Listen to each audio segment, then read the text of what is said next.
हरी जय जय राम कृष्ण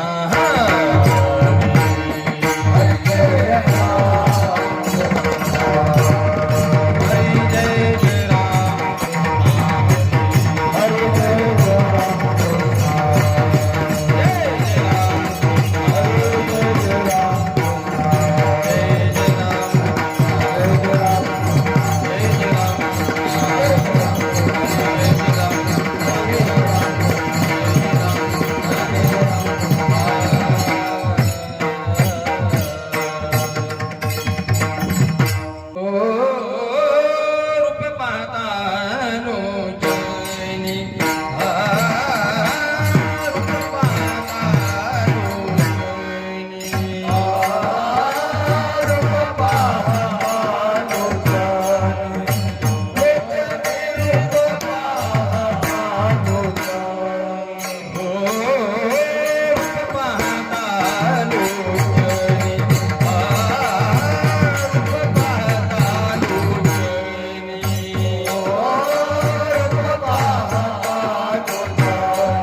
विठ्ठल टाळी वाजवा भजन करा गुरु परमात्मा परेशु गुरु परमात्मा परेशु ऐसा जाता दृढ विश्वासो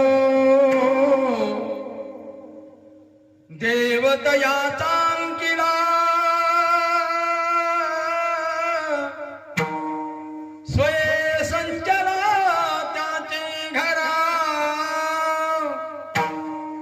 एका जनार्दनी गुरुदेव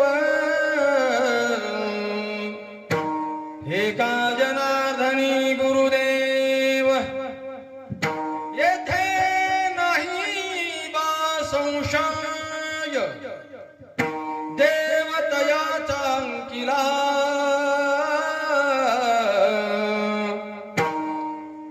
स्वयं संचला त्याचे घरा विठ्ठल विठ्ठल गुरु परमात्मा परेशु गुरु परमात्मा परेशु ऐसा ज्याचा दृढ विश्वासु देवतयाचा अंकिला स्वय संचला त्याचे घरा प्रमाणं भवाब्धिरिदं मामकानां नितंबकराभ्यां धृतो येन तस्मात् विधातुर्वसत्ते धृतो नाभिकोश परब्रह्मलिंगं भजे पांडुरंगम् कांती सावळी सुंदर विठेवरी पाय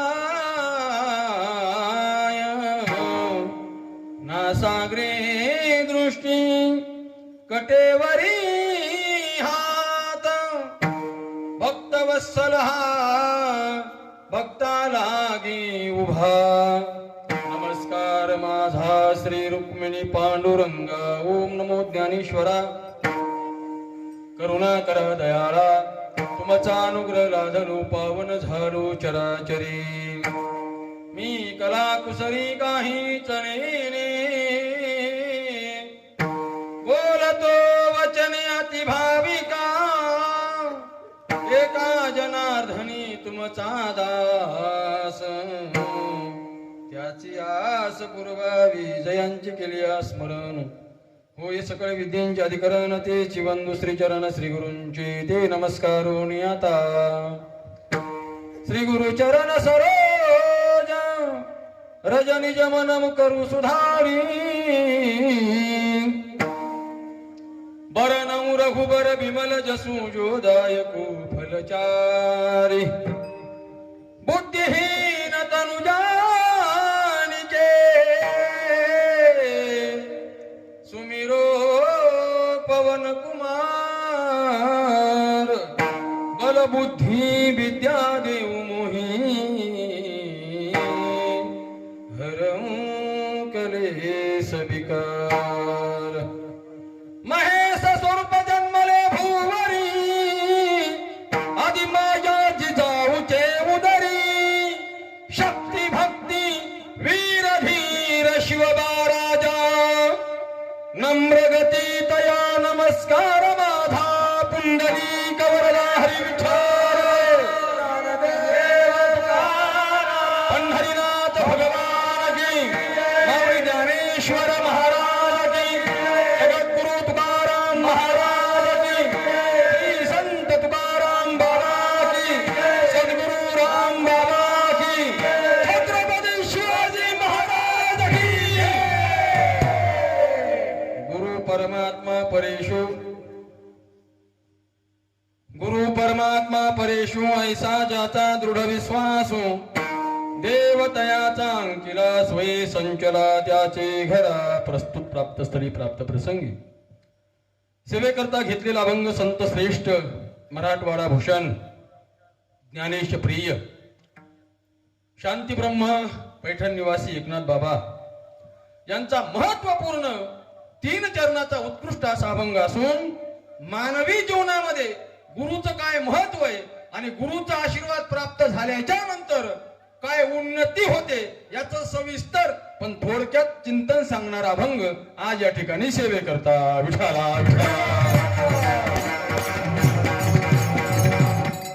अभंगाला काहीसं निरूपण करण्यापूर्वी अल्पसा परिहार्थ म्हणजे असा आहे आपल्या पवित्र अशा या नगरामध्ये परम पावन भूमी मौजे हिरापूर या ठिकाणी भगवान परमात्म्याच्या कृपाशीर्वादाने, संत महंतांच्या कृपाशीर्वादाने, प्रातस्मरणीय स्वानंद सुखवासी कृपाळू संत सद्गुरू राम बाबा, प्रातस्मरणीय वैकुंठवासी सद्गुरू गोपाळ बाबा, येसू बाबा, वैकुंठवासी प्रातस्मरणीय गुरुवर्य किसन बाबा आणि प्रातस्मरणीय वैकुंठवासी गुरुवर्य लक्ष्मण बाबा, आदरणीय वैकुंठवासी भगवान बाबा यांच्या शुभाशीर्वादाने, तसेच आदरणीय हरिभक्ती परायण वंदनीय पूजनीय आपल्या श्री क्षेत्र संस्थान रामगड अर्थात थोरल्या गडाचे विद्यमान सध्याचे महंत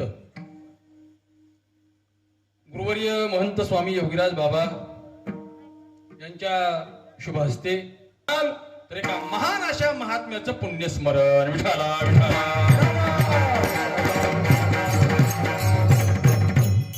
श्री संत वंदनीय पूजनीय वैकुंठवासी सद्गुरू तुकाराम बाबा मानव देह सोडून गेल्याच्या नंतर, अर्थात इहलोकाची यात्रा संपल्याच्या नंतर परलोकाला गेले.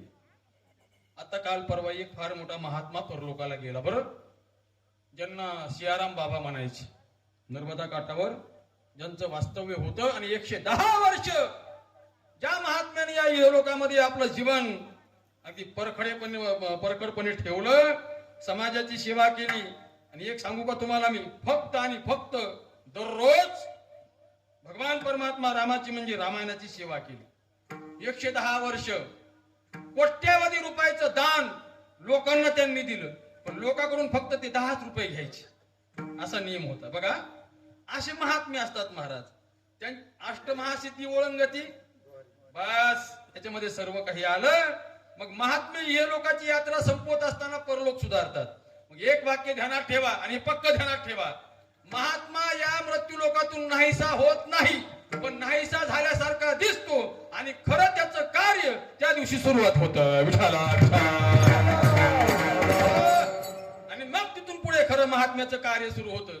माफी मागून एक वाक्य बोलतो सुरुवातीला, तुकाराम बाबाला पहिलं लोक भेट नसते, काही समजीत नसते, पण आता नुसतं तुकाराम बाबाचं नाव काढलं की लोकांची अशी चला. महात्मे गेल्याच्या नंतर महात्म्यांचं खरं कार्य सुरू होत असतं. ऐका, तुकाराम बाबाचा हा पुण्यस्मरण सोहळा मोठ्या आनंदामध्ये आपण गावकरी संपन्न करत आहात. तुम्हाला कोट कोट धन्यवाद द्यावे लागतील. बरेचसे माणसं असेल की बापाचं श्राद्ध सुद्धा घालत नाहीत, पण आपलं हे हिरापूर गाव गेले अनेक वर्षापासून बाबांचं पुण्यस्मरण करताय. हो, बाबांचा पुण्यतिथी सोहळा मोठ्या आनंदात संपन्न करतोय. इतकंच नाही महाराज, सुंदर असं मंदिर बांधलंय. नुसतं मंदिर पाहिलं आणि दर्शन घेतलं की दर्शनीय प्रशस्ती. महाराज म्हणतात एकदम प्रसन्न वाटतं आणि प्रसन्न चित्त होतं. ही किमया त्यांची तर आहेच आहे, पण त्यांची तुम्ही जे सेवा करताय तुमची सुद्धा ही किमया आहे. विठाला विठाला.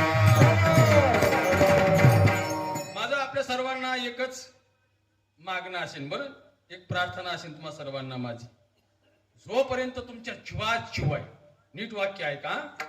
आता तरुण बांधव कीर्तन ऐकण्याकरता जास्त येत नाही, ती आपली आमची शोकांतिका म्हणा. हा, पण ऐकणाऱ्या आजूबाजूला तरुण बांधवांनाही माझी प्रार्थना असेल आणि ज्येष्ठ श्रेष्ठ मंडळींनाही माझी प्रार्थना असेल, अरे जोपर्यंत तुमच्या जीवात जीव आहे, जोपर्यंत तुमच्या मनगटामध्ये बळ आहे, जोपर्यंत तुमच्या धमन्यामध्ये रक्त वाहत आहे, तोपर्यंत कधीही तुम्ही मनामध्ये असा विचारही आणून घेऊ नका की आपल्याला बाबाचं पुण्यस्मरण करायचं नाही. उत्तर बाबांचा पुण्यस्मरण सोहळा जास्त व्हायला पाहिजे. विठाला विठाला. आणि मग बघा, अजूनही तुम्ही आजही सेवा करायला लागा बाबाची, तनाने मनाने धनाने तुम्ही बाबांची सेवा करा. काही कमी पडतं नंतर आम्हाला सांगा, नाही कमी पडणार महाराज. संत महात्म्याची सेवा केल्याच्या नंतर काही कमी पडत नाही. एकच वाक्य बोलतो, धरतील हाती संत कृपावंत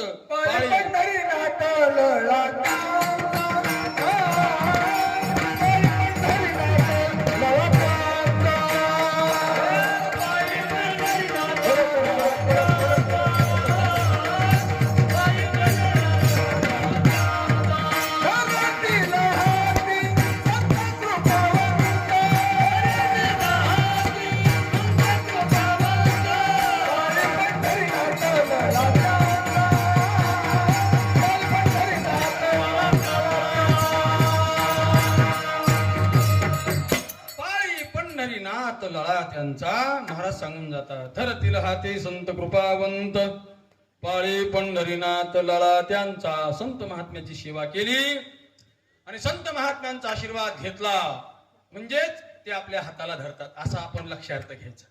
त्यांचा आशीर्वाद प्राप्त झाला रे झाला की बस आपल्या जीवनात काही कमी पडत नाही सज्जन हो. आपल्या जीवाचं सोनं होतं, देहाचं आपल्या सोनं होत असतं. संतांचा आशीर्वाद हा पुण्यस्मरण सोहळा आपल्या गावामध्ये चालू आहे आणि हा पुण्यस्मरण सोहळा करत असताना या कार्यक्रमाकरता भगवंताची कृपा आहे, संत महात्म्यांचा आशीर्वाद, श्री क्षेत्र संस्थान रामगडाचा आशीर्वाद आहे. आणि विशेष करून आपल्या कार्यक्रमाकरता आवर्जून कार्यक्रम जरी छोटा असला पण आवर्जून हजर असणारी महाराज मंडळी. काय करायचे तन संपेपर्यंत हाताने टाळी वाजवा. आता नाही, हा भजन चालू असताना मुखाने विठ्ठल विठ्ठल म्हणा. कमीत कमी कीर्तन होईपर्यंत कुणी जांभळी देऊ नका, झोपू नका, झोपा घेऊ देऊ नका. तुम्ही जर व्यवस्थित बसले, टाळी वाजवली, मुखाने विठ्ठल विठ्ठल म्हटले, हे सर्वांचं सर्व जर मला तुमचं पटलं तर कीर्तन 2 तासामध्ये सुटलं. नाही तर पहाटचं तांबडे विठाला विठाला.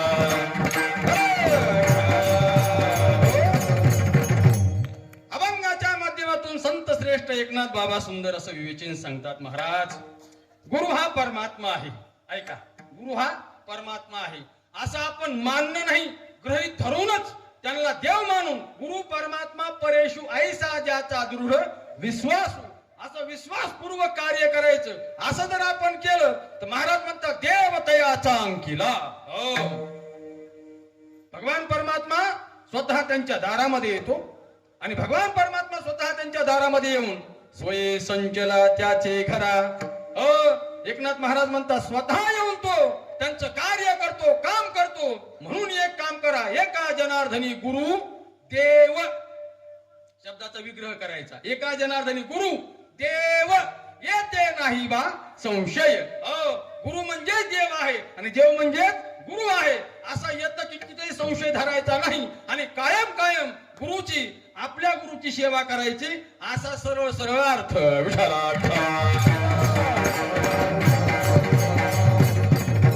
मानवी जीवनामध्ये आपण अनेक सेवा करतो, अनेक कार्य करतो, चांगला संसार करतो. लक्षपूर्वक ऐका, चांगला संसार करण्याकरता माग टाकायचं नाही, परफेक्ट आणि चांगला संसार करायचा. पण चांगला संसार करत करत चांगला परमार्थ सुद्धा करायचा. चांगला याला अंडरलाईन करा. काही काही महाराज लोक म्हणते महाराज आम्ही का परमार्थ करत नाहीत का? आपण परमार्थ करतो पण चांगला परमार्थ करत नाही. परवा दिवशी आपण कीर्तनामध्ये ऐकलं, आपण नामस्मरण घेतो पण 10 दोष वगळून आपण नामस्मरण घेत नाही. आणि 10 दोष वगळून जर नामस्मरण घेतलं, देवाची सेवा केली, परमार्थ केला, गुरुची सेवा केली तरच खऱ्या अर्थाने आपलं जीवन काय होतं, सफल होतं. नाही तर मग आपलं रामकृष्ण हरी संत महात्म्याची सेवा नेहमीच चालली पण फलद्रूप काय होत नाही. त्याच्या पाठीमागे जे आहेत ते दोष ते आपल्याला बाजूला करावे लागतील. नीट पुढचं वाक्य आहे का, संत महात्म्याची सेवा करणं आपल्याला गरजेचे. पहिलं वाक्य बोललो मी, जसा संसार चांगला करायचा आहे तसं परमार्थही चांगलाच करायचा आहे. परमार्थामध्ये डगमगायचं नाही. पण नेमकं महाराज घोडं इथंच पेंड खात. आम्ही संसार चांगला करतो पण परमार्थ चांगला करत, भजन ते ओंगळवा आणि नरका जाणे चुकेना. याचा अर्थ असा आहे आपण परमार्थ चांगला करत नाही. रात्रभर भजन केलं तुम्ही, आम्ही नेहमीच्या जेटाला लागूच तर आळतो. कमरा दुखायला लागले, आळडू आळडू, वाजू वाजू मनके जायची पाळी आली. उभा राहू पिंढऱ्या गेल्या, मांड्या गेल्या, पण अजून देवाची चहूल तुम्हाला आम्हाला लागत नाही. पाठीमाग दोष आहे. ऐका ना, आपल्या जीवनामध्ये आपल्याला हे सर्व कळून घेण्याकरता एक गरज आहे. भूक लागल्याच्या नंतर जेवणाची गरज आहे, तहान लागल्याच्या नंतर पाणी प्यायची गरज आहे, प्रवास करायचा आहे, वाहनाची गरज आहे. काही एखादं कार्य करायचंय. आता आपल्या या पवित्र मंडपामध्ये लग्नही लागलं, आनंदाची गोष्ट आहे बुवा. महाराज एक जर लग्न लागले एका मंडपामध्ये तर तो मंडप पवित्र होतो. पवित्र होतो म्हणण्यापेक्षा ती जागा सुद्धा पवित्र होते. लग्न करायचंय, खर्च गरज आहे. प्रत्येकाला प्रत्येक गोष्टीची गरज आहे. तसं परमार्थ चांगला करायचा आहे, एका गोष्टीची गरज आहे. ती गोष्ट म्हणजे मार्गदर्शन करणारा. नेमकं असं महाराज परमार्थ करत असताना मार्गदर्शन करणाराची आज कमतरता है। कोई लाखों में एक, कोई हजारों में एक होता है, कहा भी नहीं मिलता। एखादा असतो विरळा ऐसा कोणी तुका त्यासी लोटांगणी। माझ्या ज्ञानोबरायाच्या जीवनामध्ये एकच महात्मा होता, श्री गुरु निवृत्तीराये, अर्थात निवृत्तीनाथ स्वामी होते। तुकोबरायाला एकच गुरु होते ज्यांना बाबाजी चैतन्य म्हणतात। ऐका ना, आपल्याही जीवनामध्ये आपल्याला एका मार्गदर्शन करणाऱ्याची गरज आहे, अर्थात गुरुची गरज आहे। पण गुरुशिवाय जीवन नाही महाराज। गुरु विना अनुभव कैसा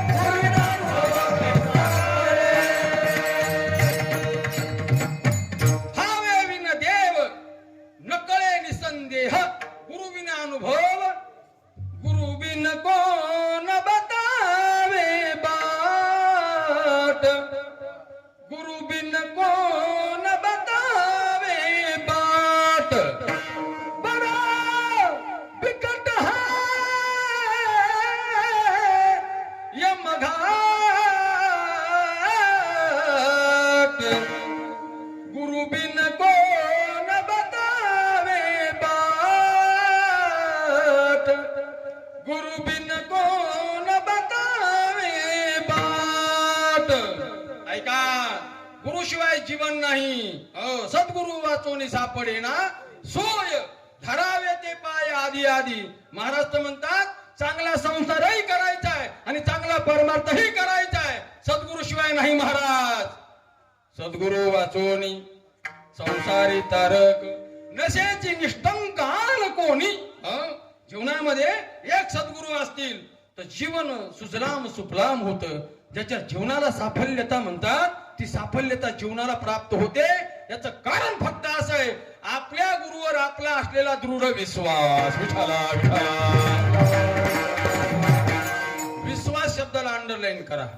विश्वास फार महत्वाचा आहे। धर्मराज बाबा कोणतंही काम करत असताना बरं का नाना, विश्वास जर असला ना तर विश्वासाशिवाय कोणतंच काम करीला जात नाही। प्रत्येक गोष्ट आपण जी करतो ती विश्वासावर अवलंबून आहे, निर्गुण महाराज। आणि जर विश्वास तुमचा टिकला नाही, तुमची गोष्ट टिकत नाही। बरं का जिजा, तुम्ही आज इथपर्यंत जगलात, अनेक रोगावर तुम्ही मात केली, तुमचा स्वतःवर विश्वास आहे म्हणून। विठाला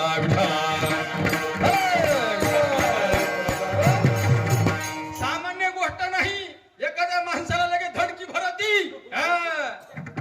माफी मागून एक वाक्य बोलतो, काही दिवसापूर्वी घडलेली गोष्ट आहे। दोघं जण मोटरसायकलवर चालले होते, दोघं जण म्हणजे एक पुढं पुरुष मोटरसायकल आणतो, पाठीमागे एक माऊली बसलेली। पुढं बसलेला तो व्यक्ती बिचारा मोटरसायकल आणतोय, पण विश्वास नसल्यामुळे काय झालं पहा, समोरून एक टिप्पर आलं, म्हणजे ती मोठी गाडी आली आणि एकदम त्या बाईला महाग अशी अंगावर आल्यासारखी वाटली ती गाडी। जस्ट त्या बाईने उडी टाकली, कशाहून? मोटरसायकलहून। एकदम डोक्यावर पडली, जागेवर मेली। कोण मेली, कशी मेली, त्यांचं जर तुम्हाला नाव सांगायचं असलं, कीर्तन संपल्यावर मला विचारा, आपल्या जवळच आहे। विठाला विश्वास पाहिजे हो, विश्वास। आणि विश्वास जर असला ना कोणती गोष्ट सिद्धीला जाते। नीट लक्षपूर्वक आहे का, काय झालं पहा, विमानाचा प्रवास चालू होता, असा विमान असं हवेत उडालं आणि अचानकच ढग जमा झाले। प्रवास तर चालू विमानाचा। आता आपल्यापैकी विमानामध्ये कोण कोण बसले? वा जय हो वा। कुणीतरी आपल्या मंडपामध्ये दोघं जण बस जमलं गड्या। आम्हाला लई बसायची इच्छा, पण ती अजून काही कुठं चान्सच आहे। हो ना, विमानाचा प्रवास चालू होता आणि अचानक ढग हे आले आणि ढग आल्याच्या नंतर विमानामध्ये बसल्याच्या नंतर कसं वाटतं ते त्यांना विचारा। एकदम हवेत उडायचे ढग आले आणि ढग आले ते काय होतं पहा, जणू विमानाला ढग घासत येत। नाना, विमानाला ढग घासत येत। जर खालून जर विमान आलं आणि तरी पण एखाद्या जर घुसलं तर घासते त्याला। विमान डगमग करायला लागलं, डगमग करायला लागल्याच्या नंतर मध्ये म्हातारे माणसं, काही तरुण पोरं, काही लग्नाचे, काही बिना लग्नाचे घाबरले, म्हणजे आता आपलं काही खरं नाही। जर हे विमान एखाद्या ढगाला टच केलं तर आपला बी टचका व्हायच्या। घाबरले महाराज। पण तिथे एक लहान मुलगा होता 7-8 वर्षाचा, तो मस्तपैकी असा बसला होता। नीट ऐका, मुलगा बसलेला आहे, बाकीचे लोक रडतेत, कुणी आरडत आहे, कुणी ओरडत आहे। त्या एअर होस्टेज असतात विमानामध्ये, हो त्या समजावू लागल्या, घाबरू नका, चिंता करू नका. तो मुलगा एकदम निवांत बसलेला आहे. 4-2 लोकांनी असे आपासारखे 4-2 लोक होते. अरे म्हणले सारे लोक रडायला लागलेत, सारे लोक घाबरलेत, तगमग करायला लागलेत, काही खरं नाही विमानाचं. आणि तू का चिंता करत नाही? वाक्य ऐका नीट. तो म्हणला माझ्या बापावर माझा 100% विश्वास आहे की माझा बाप विमान पलटी होऊ देणार नाही. कळालं का तुम्हाला? नाही कळालं, कारण त्या पोराचा बाप पायलट होता आणि त्या पोराचा बापावर 100% विश्वास होता की हे विमान 100% पलटी होणार. विश्वास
राजा आणि प्रधान दोघ जण सकाळी बैठकीत बसले.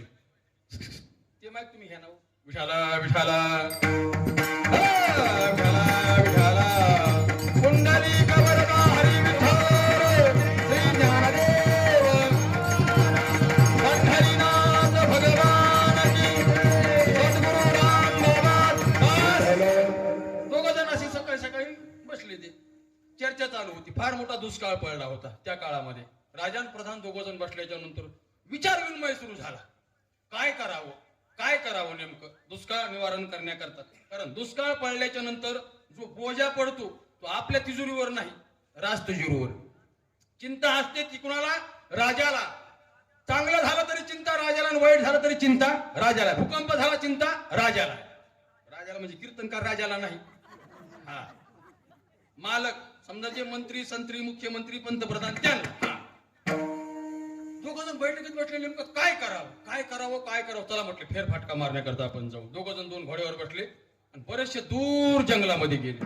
दूर जंगलात गेल्याच्या नंतर फार पाक ओसाड पडलेलं जंगल सारं. जनावर मेलेले, त्यांच्या जनावरांचा मेलेला वास येतोय. काही माणसं मरून पडलेले, पाणी नाही, कुठं धान्य नाही, काहीच नाही. फार दूर गेल्याच्या नंतर एक असा मोठा तलाव होता, पण तो कोरडा पडलेला होता. तलावाच्या बाजूला एक झाड होतं, ते जरा हिरवं होतं. राजाला वाटलं एक काम करू, फार फिरलो तर आपण, दुपारची वेळ झाली, जरा ह्या झाडाखाली विश्रांती करू आणि नंतर मग पुढे पाहणी करण्याकरता जाऊ आपण. राजा आणि प्रधान त्या झाडाखाली बसले. झाड होतं आंब्याचं. आंब्याला मोहर आला होता, कारण जवळ तो पाझर असल्यामुळे त्या तलावाचा. आणि त्या आंब्यावर 2 पक्षी होते बसलेले, राघव आणि मैना. दोघांची चर्चा चालू होती. खाली बसलेले राजा आणि प्रधान. बसल्याच्या नंतर जवळ थोडस पाणी होतं. ते पाणी दोघ जण थोडं पिले, पण काही तहान भागली नाही. राजा बोलू लागला, अरे प्रधानजी, नरड्याला कोरड पडली, या पाण्याने मला काय होत नाही, काय करावं, फार त्रास आहे. प्रधान म्हटला, राजे तुमच्या नळलेला कोरड आज पडली, पण नळलेला कोरड पडून अनेक प्राणी मेले, अनेक माणसं मेले, यांचं काय? शेवरी ते पोपट आणि मैना ऐकत होते. आणि पोपट आणि मैना दोघ जण एकमेकाला बोलू लागले. म्हणले, हा आपल्या देशाचा राजा आहे आणि हा आपल्या देशाचा प्रधान आहे. पण म्हणले एक काम केलं तर ना 100% आपल्या देशातला दुष्काळ नाहीसा होणार. काय करावं लागल? मैनाने प्रश्न केला पोपटाला. पोपट म्हणला, या प्रधानाने जर या राजाची मान कापली आणि रक्त जर काढलं आणि तळ्यात जर नेऊन शिंपडलं तर तळ तर भरणार, पण पूर्ण आपल्या देशामध्ये काय होणार? पाऊस पडणार आणि पाणी होणार. हे वाक्य ऐकलं प्रधानाने. प्रधानजीला भाषा कळत होती पशुपक्ष्याची. तुम्हाला वाटतं का पशुपक्ष्याची लोकांना भाषा कळत नाही म्हणून? नवनाथ ग्रंथ सर्वांनी ऐकलाय, सर्वांनी वाचलाय, सर्वांनी सांगितलाय. नवनाथ ग्रंथामध्ये एक नाथ असे होते, एक नाथ त्यांना पूर्ण प्राण्यांच्या भाषा कळत होत्या, त्यांना भरतरीनाथ म्हणतात. विठाला विठाला.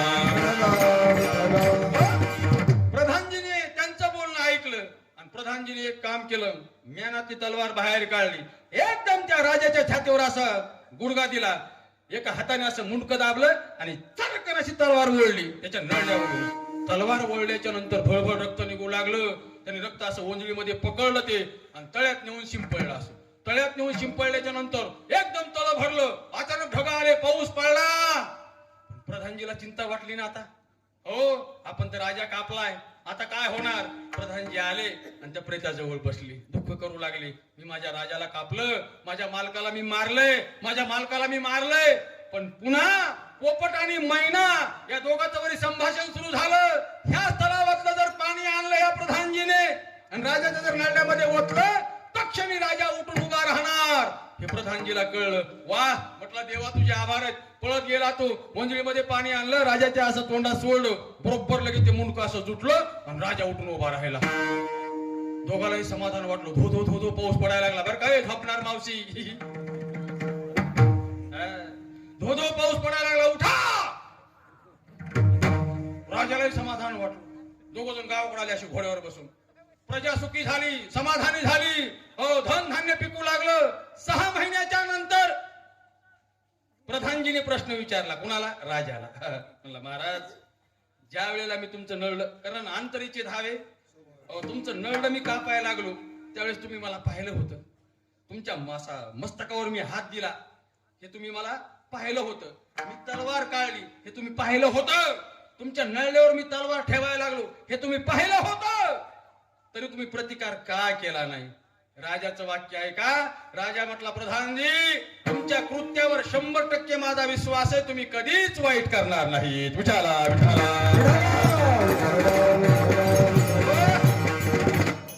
प्रधानजीच्या डोळ्यात पाणी आलं. महाराज, प्रधानजी म्हणले, महाराज इतका जर विश्वास तुमचा आमच्यावर आहे, आम्हाला भरवून पावलं. विश्वास शब्द महत्वाचा आहे महाराज, आणि विश्वास असणं गरजेचं आहे. आज एक घोटाळा झालाय, आपला कुणावरच विश्वास नाही, एकमेकावर आहे का विश्वास? नाही. आणि विश्वास नसल्यामुळे घोळ होतोय. नानांनी आता प्रमाण दिलं, विश्वास येतो करी स्वामीवरी सत्ता. विश्वास पाहिजे, आणि विश्वास जर असेल तर काय गोष्ट होत नाही महाराज. 5 पांडवांनी पंचपक्वान्नाचा एक बेत ठरवला, पंगत घालायची, जेवणाचा बेत ठरवला. याला आमंत्रण द्या, त्याला आमंत्रण द्या, त्याला आमंत्रण द्या, हिरापूरला आमंत्रण द्या, साऱ्या गावकऱ्यांना आमंत्रण द्या म्हटले जेवायला. हो, सदाशिव महाराजांना आमंत्रण द्या, इकडे निर्गुण महाराज, भागवत महाराज, सकाराम महाराज, भाऊसाहेब महाराज यांना बी आमंत्रण द्या. पण जरा उशिराच आले. विठाला विठाला. माऊलीला आमंत्रण द्या म्हणले, सर्वांना आमंत्रण द्या. दिलं म्हटले सर्वांना आमंत्रण. कधी जेवण आहे म्हटले? आमच्या दिवशी. ठीक आहे. अरे सर्वांना आमंत्रण दिलं, पण म्हणले आपला जो मुख्य गडी त्याला आमंत्रण द्यावं लागेल ना.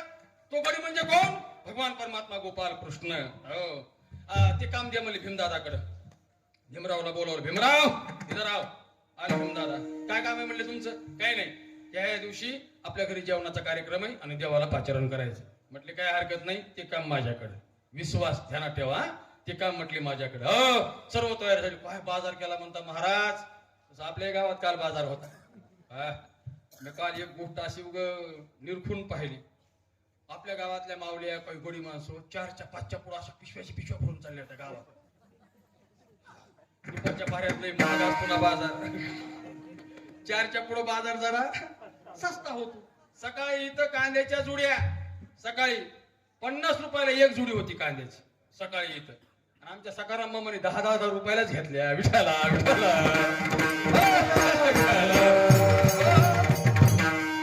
बाजाराला उतार लागला की बाजार काय होतो? सस्ता होतो. बरे मी सुद्धा एक काम केलं, नाही तर पुढल्या बाजारापासून आपलं 4च्या नंतर हिरापूर. बस काही गोष्टी शिकावं लागतात, आपल्याला संसार करायचा आहे ना. हा, म्हणले बाजार वगैरे केलाय? म्हणले केला बाजार. हो, काही हरकत नाही. सारे पाहुणे आले त्या दिवशी. सकाळी पूर्ण पाहुणे आले. जेवणाची तयारी आमच्या आई साहेब द्रौपदी मातेने केली. मस्तपैकी तयारी केली महाराज. आई साहेब द्रौपदी म्हणजे काय? साक्षात अन्नपूर्णा माता. हो, कांबेकोणामध्ये कसं काय जेवण झालं आपण सर्व ऐकतो नेहमी. अन्नपूर्णा माता म्हणजे आमच्या द्रौपदी माता. माझ्या माय मावल्यांना माझी प्रार्थना असेल. बरं, हो, तुम्ही कोणतीही गोष्ट घरामध्ये करा, कोणतंही अन्न शिजवा, नुसते भाकरी पिठलं बी करा रोजच्या रोज, फक्त समाधानाने करा. बरं का? फक्त समाधानाने करा आणि ते तुमच्या मालकाला तुमच्या मुलाबाळाला खाऊ घाला. बघा घरामध्ये कधी काही दुःख येणार नाही. पण तुमच्या घरात तुम्ही पंचपक्वान्न जरी रोज केले पण जर चिडचिड करत केला तुम्ही स्वयंपाक, कारण स्वयंपाक काही जरी म्हणलं तरी स्वयंपाक कुणाला करावं लागणार आहे?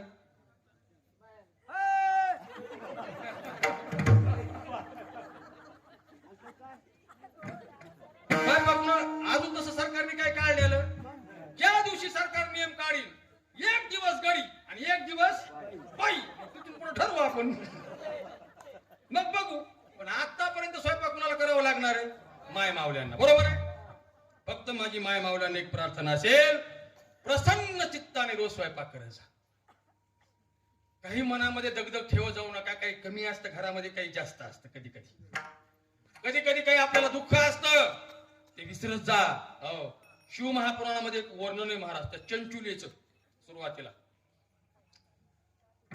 इतकी बाई हुशार होती ती, त्या बाईने पती मेल्याच्या नंतर साधना केली आणि साधना करून ती बाई महादेवाकडे गेली. आई पार्वतीला तिने मैत्रीण करून घेतलं. आई पार्वतीची सेवा केली. आई पार्वतीची सेवा करून आपल्या मालकाचं कल्याण व्हावं, आपल्या कुळाचं कल्याण व्हावं याच्याकरता तुंबरू नावाचा जो काही देवर्षी नारदासारखा गायक आहे त्याला बरोबर घेऊन सुंदर गायन भजन केलं आणि आपल्या नवऱ्याची तिने काय केली? सोड मोकळी केली. कारण तो भूत योनीमध्ये गेला होता. शिव महापुराणामधलं हे सुरुवातीचं व्याख्यान आहे. माय मावल्यांच्या जर मनामध्ये आलं तर माय मावल्या काय करू शकतात हे तुम्हाला मी नंतर बोलणार आहे. पण तत्पूर्वी सुरुवातीला सांगतो, प्रसन्न चित्ताने स्वयंपाक करत जा. मस्तपैकी स्वयंपाक बनवत जा. भाकरीन भाजीच करत जा. फक्त आनंदाने स्वयंपाक करून जर तुम्ही तुमच्या मुलाबाळाला तुमच्या मालकाला जेव घातला ना, आणि एवढं म्हणण्यापेक्षा पुढचं एक वाक्य सांगतो अजून.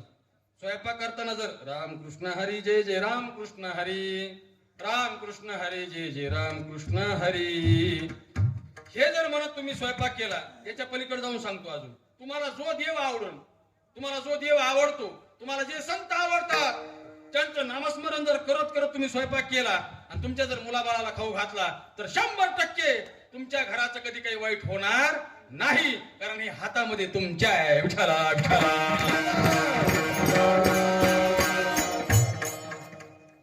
आपलं एक व्यवहारामधलं वाक्य ग्रहलक्ष्मी म्हणतो का? ग्रहलक्ष्मण म्हणतो आपण.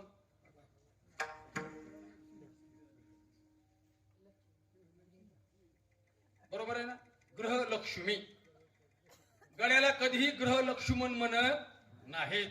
कारण लक्ष्मी असते कुणाच्या पायाने? माय मावल्यांच्या. आणि लक्ष्मी जर टिकवायची असेल, आणि ज्या घरात लक्ष्मी महाराज त्या घरामध्ये आनंद राहतो. लोक म्हणतात आम्ही सारं केलं पण आम्हाला लक्ष्मीच प्रसन्न व्हायना. ग्रहलक्ष्मी प्रसन्न पाहिजे. आणि ग्रहलक्ष्मी प्रसन्न झाली बस, काही करायची गरज नाही. म्हणून माझ्या ग्रहलक्ष्मीला माझं सांगणं असेल, माय मावल्या एक काम करत जा, भगवंताची संताची सेवा तर करत जा, पण अन्न पाणी चांगलं तयार करा आणि ते अन्न पाणी तुमच्या मालकाला तुमच्या लेकरा बाळांना खाऊ घाला. 100% संसार सुखी. विशाला द्रौपदी मातेने सुंदर असा स्वयंपाक केला महाराज. मस्तपैकी स्वयंपाक आहे. मंडप दिलेला आहे असा. तो मंडप म्हणजे काय महाराज, आपलाही मंडप चांगला आहे. यंदा असं लखलख जास्त करायला लागला, जरा असं मस्त सोनेरी वगैरे, आणि चालवायला आमचेच नावकरी राजा भाऊ. वा, मंडपवाला राजा भाऊ, कीर्तनकार बी राजा भाऊ जमला. मंडप दिला महाराज असा. अरे लोक म्हणले सारे जण आले, हे आमके आले, तमके आले, ढमके आले, पण जो यायचा तोच नाही आला. अरे म्हणले भीमाला बोलवा. भीमराव. अरे भीमराव ते झोपलेला होता गडी. नाही आळशी गडी भीमराव म्हणजे. आणि पुन्हा भीमदादा खायला टचून लागायचं. झोपला ना गडी, तो झोपायचा. धाक नव्हता ना जास्त. झोपलेले 10 वाजले, सूर्य असा वरी आला. भीमराव हाका मारली. काय म्हणलं तुमचं झालं का? म्हणले सारं उरकलंय का तुमचं? म्हणले हो उरकले. पंक्ती बसल्यात का? बसल्यात पंक्ती. ताट वाढलेत का? फक्त ताटच वाढायचे राहिलेत. कारण जो यायचा राहिलाय तो यायचा राहिलाय. म्हणले हो देव यायचा आहे ना, आता बोलवतो. म्हणली 1 मिनिटात बोलवतो. महाराज भीमदादाकडे गदा होती, अशी गदा. ती किलोची नव्हती, ती कुंटालाची नव्हती, काही टनाची होती. आणि पंचधातू पासून बनवलेली ती गदा. गड्याने आंघोळ केली नव्हती, काही नव्हती. गदा आणली अशी बाहेर, उचलली अशी गदा, गर गर गर गर गर गर फिरली अशी आणि वर फेकली अशी. तुम्ही अजूनही बघा, एखादी वस्तू जर आपण अशी वर फेकली ना, ती जरा दमाने जाती, वरी दमानी. पण खाली येतानी 5 पट जास्त वेग असतो, कारण गुरुत्वाकर्षण शक्ती. वर फेकली गदा, हजारो समाज बघतोय असा, आणि भीमदादा असे उभा राहिले त्या गदेखाली. पाची पांडव बघायला, बाकीचे बघायला लागले. ओ ओ भीमराव, ओ दादा, दादा गदा येईन. एवढ्यामध्ये फक्त एकच वाक्य काढलं आमच्या भीमदादाने, देवा ही गदा मस्तकावर आदळायच्या आत आले तर बरं, नाहीतर ती गदा आणि माझं मस्तक काही सेकंदामध्ये आमच्या भगवान परमात्म्याला तिथं हजर व्हावं लागलं. आणि वरच्या वर गदा झेलली कुणी? देवाने. 2-3 सेकंदामध्ये आले ना देव, आले. दिसले का तुम्हाला? आम्हाला खावा दिसायचे, तिथं सांगणाराला दिसाना. भगवान परमात्मा उभा राहिले आणि भीमदादाला जवळ घेतलं महाराज देवाने. भीमा, तुला काही कळत रे? एवढा मोठा झालास तू, पण तुला अजून काही कळत नाही? देवा मला सारं कळत आहे. अरे म्हणले, जर ती गदा एका सेकंदात जर खाली आली असती तर तुझं मस्तक आणि ती गदा. देवा मला 100% माहित आहे, माझा तुमच्यावर विश्वास आहे, ही गदा तुम्ही माझ्या मस्तकात पडू देणार नाही. विठाला विठाला. विश्वासाला फार महत्व आहे महाराज. विश्वास ठेवत जा तुम्ही. आणि विश्वास जर नसला ना तर कोणतंच काम सिद्धीला जात नाही. प्रपंचामध्ये आपला एकमेकावर विश्वास म्हणून आपला प्रपंच टिकलेला आहे, आणि एकमेकावर जर विश्वास नसता तर प्रपंच टिकत नाही. हो, एकमेकावर विश्वास ठेवावा लागतो, आणि विश्वास ठेवला तर प्रत्येक गोष्ट टिकत असते. आमचे एकनाथ महाराज म्हणतात, आमचा संतावर विश्वास आहे म्हणण्यापेक्षा तुकाराम महाराज अगोदर म्हटले, संताचे पायी हा माझा विश्वास, संताचे पायी हा माझा विश्वास, संताची पायी हा माझा विश्वास, संताची पायी हा माझा विश्वास.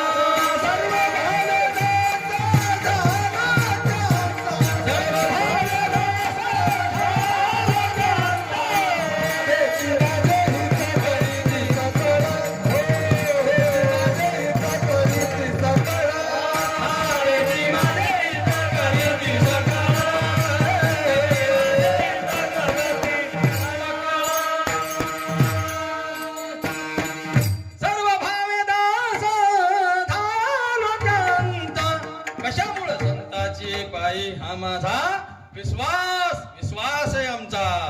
विश्वास असणं गरजेचं आहे. तो विश्वास आमच्या जीवनामध्ये आम्ही विश्वास ठेवलाय गुरुवर. गुरु पाहिजे महाराज, गुरु. दत्त भगवान परमात्म्याने 24 गुरु केले असं गुरुचरित्रामध्ये वर्णन आहे. जो जो जयाचा घेतला गुण, तो तो गुरु केला मिजान. गुरुशी अपार पण सर्व जग गुरु दिशे. महाराज म्हणतात, भगवान दत्तात्रयाने प्रत्येकाला गुरु केलं, नाहीतरी आपण सुद्धा प्रत्येकाला गुरु करू शकतो. प्रत्येकाला ज्यांचा जो जो जयाचा घेतला गुण, तो तो गुरु केला मी जाण. गुरु जीवनामध्ये असणं गरजेचे, आणि गुरु जर आपल्या जीवनामध्ये चांगले असतील तर आपलं जीवन सुजलाम सुफलाम होतं. आणि ज्यांचे गुरु चांगले त्यांचा चेला चांगला, आणि ज्यांचा चेला चांगला त्याचा गुरु चांगला. विठाला विठाला. धरलो गुरु गुरु आता उधरलो गुरु.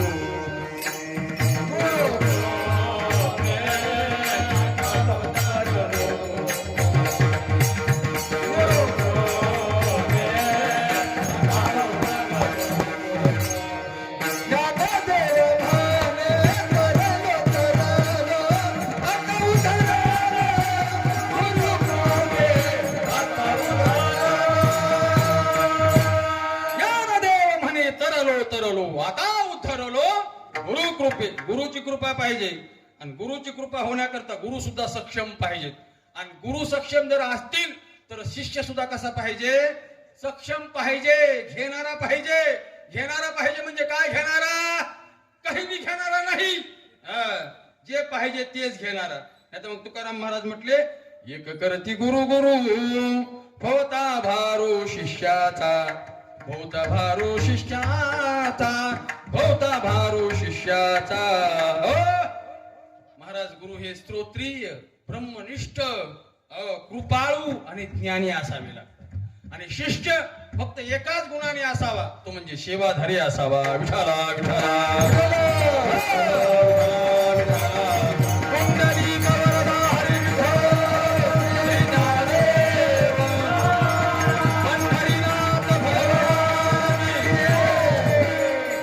गुरु जर चांगले भेटले आणि तर शिष्याचं जीवन सुजलाम सुफलाम होतं. ऐका, म्हणून तर ज्ञानोबा सांगावं लागलं, जाणतेने गुरु भजिजे तेने कृतकार्य होईजे, जैसे मूळ सिंचने सहजे शाखा पल्लव संतोषती. जाणत्या माणसाने गुरु करणं गरजेचं आहे. गुरु केल्याशिवाय मरायचं नाहीच. कारण त्याला निगुर्या म्हणते. बर का, निगुर्या निगुर्या परमार्थामध्ये चालत नाही. वारकरी संप्रदायाचा असा नियम आहे, गुरु केल्याशिवाय जीवन साफल्य सिद्धीला जात नाही. गुरु करणं गरजेचं आहे. मग काही काही लोक म्हणतील, महाराज आम्ही तर गुरु केलेला आहे. आनंदाची गोष्ट आहे, सेवा चांगली करा. काही काही लोक म्हणतील, महाराज आम्ही गुरु केला नाही. करा, पण कसा करा? श्रोत्रिय, ब्रह्मनिष्ठ, कृपाळू आणि ज्ञानी. नाही तर महाराज काही काही गुरु काय महाराज, असे काही काही गुरु, असे काही काही गुरु आपले आदरणीय वंदनीय सद्गुरु भगवान बाबा एक गोष्ट सांगायची. पहा, मी नेहमी सांगतो ती गोष्ट अशी आहे. काय झालं पहा, एक महात्मा गावात यायचा असा, आणि महात्मा गावात लोकांना उपदेश वगैरे करायचा. लोकांच्या शिलाईंची लाईन लागायची. पण योगायोगाने काय झालं, एक बिचारा भाजी विकणारा गडी होता, तो रस्त्याने चालला असा. आता व्यवसाय करणारे माणसं, त्यांना काय माहिती काय चाललंय ते. पण अशी लाईन होती, गर्दी होती. त्याने विचारलं, म्हणले धर्मराज महाराज हा नेमका काय प्रकार आहे हो? म्हणले काही नाही, या ठिकाणी दीक्षा चालू आहे, गुरुमंत्राचा कार्यक्रम चालू आहे. ते मला बी घ्यायचा. त्याला काहीच माहित नव्हतं, पण त्याला वाटलं लोक घ्यायला लागलेत ना, मग आपण बी घ्यावा म्हणला. त्याने ती अशी पाठी खाली टेकली, पटकन मध्ये गेला असा. लोक म्हणले, हो लाईनीत आहे, लाईन लावलेली. म्हणलं मला नाही कळत लाईन येईन काय. त्याने असं आच्या कोच्या खावलेला घुसला गडी. जरा आडमोठा गडी होता, ते कोपलं तसंच घेतलं, गेला मध्ये तो असा. म्हणला, गुरुजी मला मंत्र पाहिजे, मंत्र. गुरुजी बी आवाक झाले. बाकीचे लोक म्हणले, ते जरा खतरनाक माणूस आहे, त्यांना अगोदर मंत्र द्या. आता गुरुजीने त्याला चांगला मंत्र द्यावा का नाही? गुरुजी तेवढ्याच पट्टीचे. त्या गुरुजीने पाठीकडे पाहिलं, आणि त्या पाठीमध्ये काही कोथमिरीच्या जोड्या होत्या, काही 2-4 वांगी होती शिल्लक राहिलेले. जा म्हणले, तुला मंत्र दो बैंगन आणि कोथमीर की जोडी, शेवट मंत्र म्हणले, जा तो कल्याण होईल. महाराज संताची पायी हा माझा श्रद्धा होती. श्रद्धावान लभते ज्ञानम. श्रद्धेने, विश्वासाने त्याने एक काम केलं, तेच ऐकलं, कारण माझ्या गुरुमुखामधले शब्द आहेत. म्हणून त्याने ती पाठी उचलली, आणि त्याला एवढा ध्यास लागला, दो बैंगन कोथमीर की जोडी, दो बैंगन कोथमीर की जोडी, दो बैंगन कोथमीर की जोडी. सारखं भोकायला लागलं ते. ऐका ना, दो बैंगन कोथमीर की जोडी म्हणता म्हणता त्याला साक्षात्कार झाला. विचारसागरामध्ये असं लिहिलेले महाराज, सुरुवातीला अधिकारी विषय वर्णन असं दिलेले. कोण अधिकारी असतो? कोण अधिकारी असतो? जो सतत ध्यान करतो तो अधिकारी असतो. परमार्थामध्ये श्रवण, मनन, निधिध्यास, आत्मतत्वम पदार्थ शोधनम, याचा अर्थ आहे साक्षात्कार. साक्षात्कार त्याला होतो, ऐकलेलं जो व्यक्ती सारखा घोक घेतो आणि घोक घेतल्याच्या नंतर त्या गोष्टीला प्राप्त होतो, याला साक्षात्कार म्हणतात. माझ्या गुरुने मला मंत्र दिलाय, आणि मग त्या गुरुचा मंत्र सारखा तो घोकू लागला.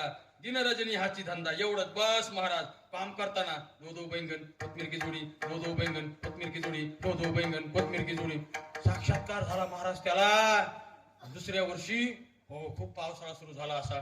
श्रावण महिन्यात त्याच गावात ते गुरु आले. पलीकडल्या गावात तो राहतोय, अशी शिंदपणा भरलेली. त्याला तर इकडे अलीकडल्या गावात यायचे, पण पूल नाही, काही नाही. काय करावं, अशी तगमग व्हायला लागली. आपल्या गुरु महाराजांना भेटायचंय. मग त्याने एक काम केलं, बाकी सारं काम सोडलं. घोंगडी घेतली, खांद्यावर टाकली, नदीच्या काठावर आला, अशी घोंगडी हातारली, आणि हातारल्यावर घोंगडीवर उभा राहिला तो असा.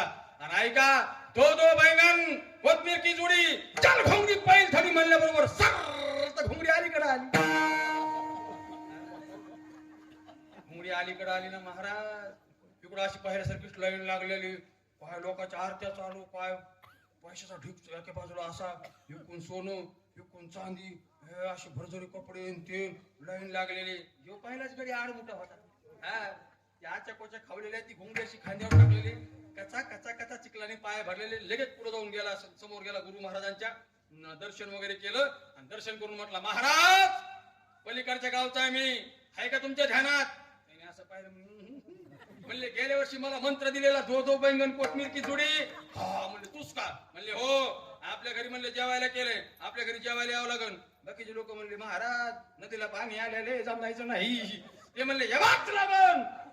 ते म्हणले मी येत नसतो. ते म्हणला मी येत असतो.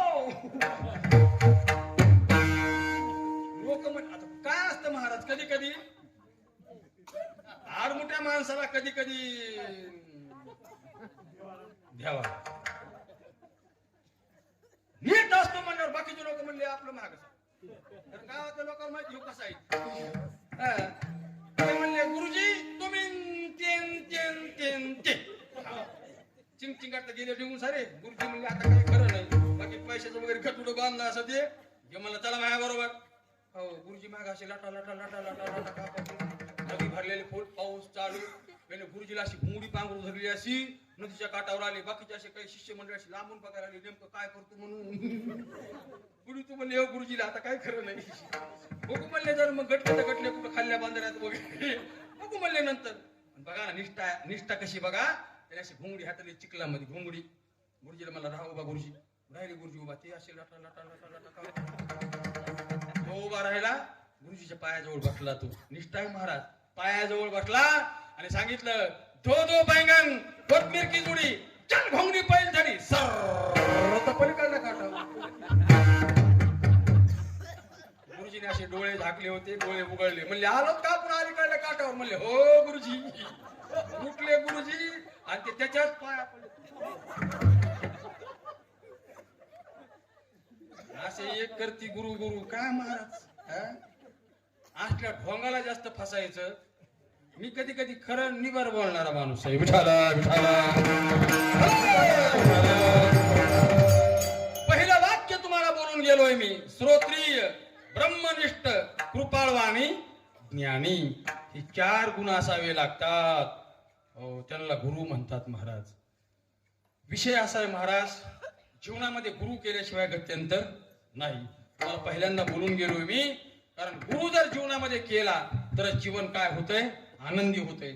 आमच्या ज्ञानोपारायणी भगवंताचा अवतार आहेत. आमचे ज्ञानोपाराय सखा माझा ज्ञानेश्वर महाविष्णूचा अवतार भगवंताचा अवतार असून सुद्धा त्यांना गुरु करावे लागले. इतकंच कशाला महाराज ज्यांना जगद्गुरु म्हणतात आता कृष्ण वंदे जगद्गुरु हे ज्यांना म्हणतात त्यांना सुद्धा काय करावं लागले गुरु करावं लागले. बघा ना ज्ञानोपारायचं जर तुम्हाला सांगायचं म्हटलं कृष्णांजनई कवेळा डोळा घालिता डळ तिमिर दुःख गेले फिटले भ्रांतीचे पडळ.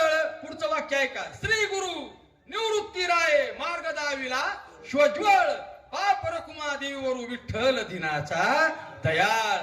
गुरुशिवाय पर्याय नाही महाराज. आणि आपल्या जीवनामध्ये जर आपण गुरु केले तरच जीवन काय होतं आनंदी होतं. ऐका नवनाथामधली कथा आहे. आई मैनावती संत श्रेष्ठ जालेंद्रनाथ अशी गावात आले. आणि गावात आल्याच्या नंतर जालेंद्रनाथ काही साधे नव्हते. भगवान दत्तांचा त्यांना आशीर्वाद होता. ए बस बाबू बस या असाच आहे दाद्या विठाला विठाला.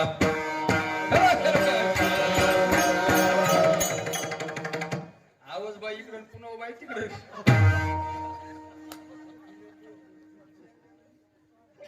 याला लगी आली असं विठाला विठाला.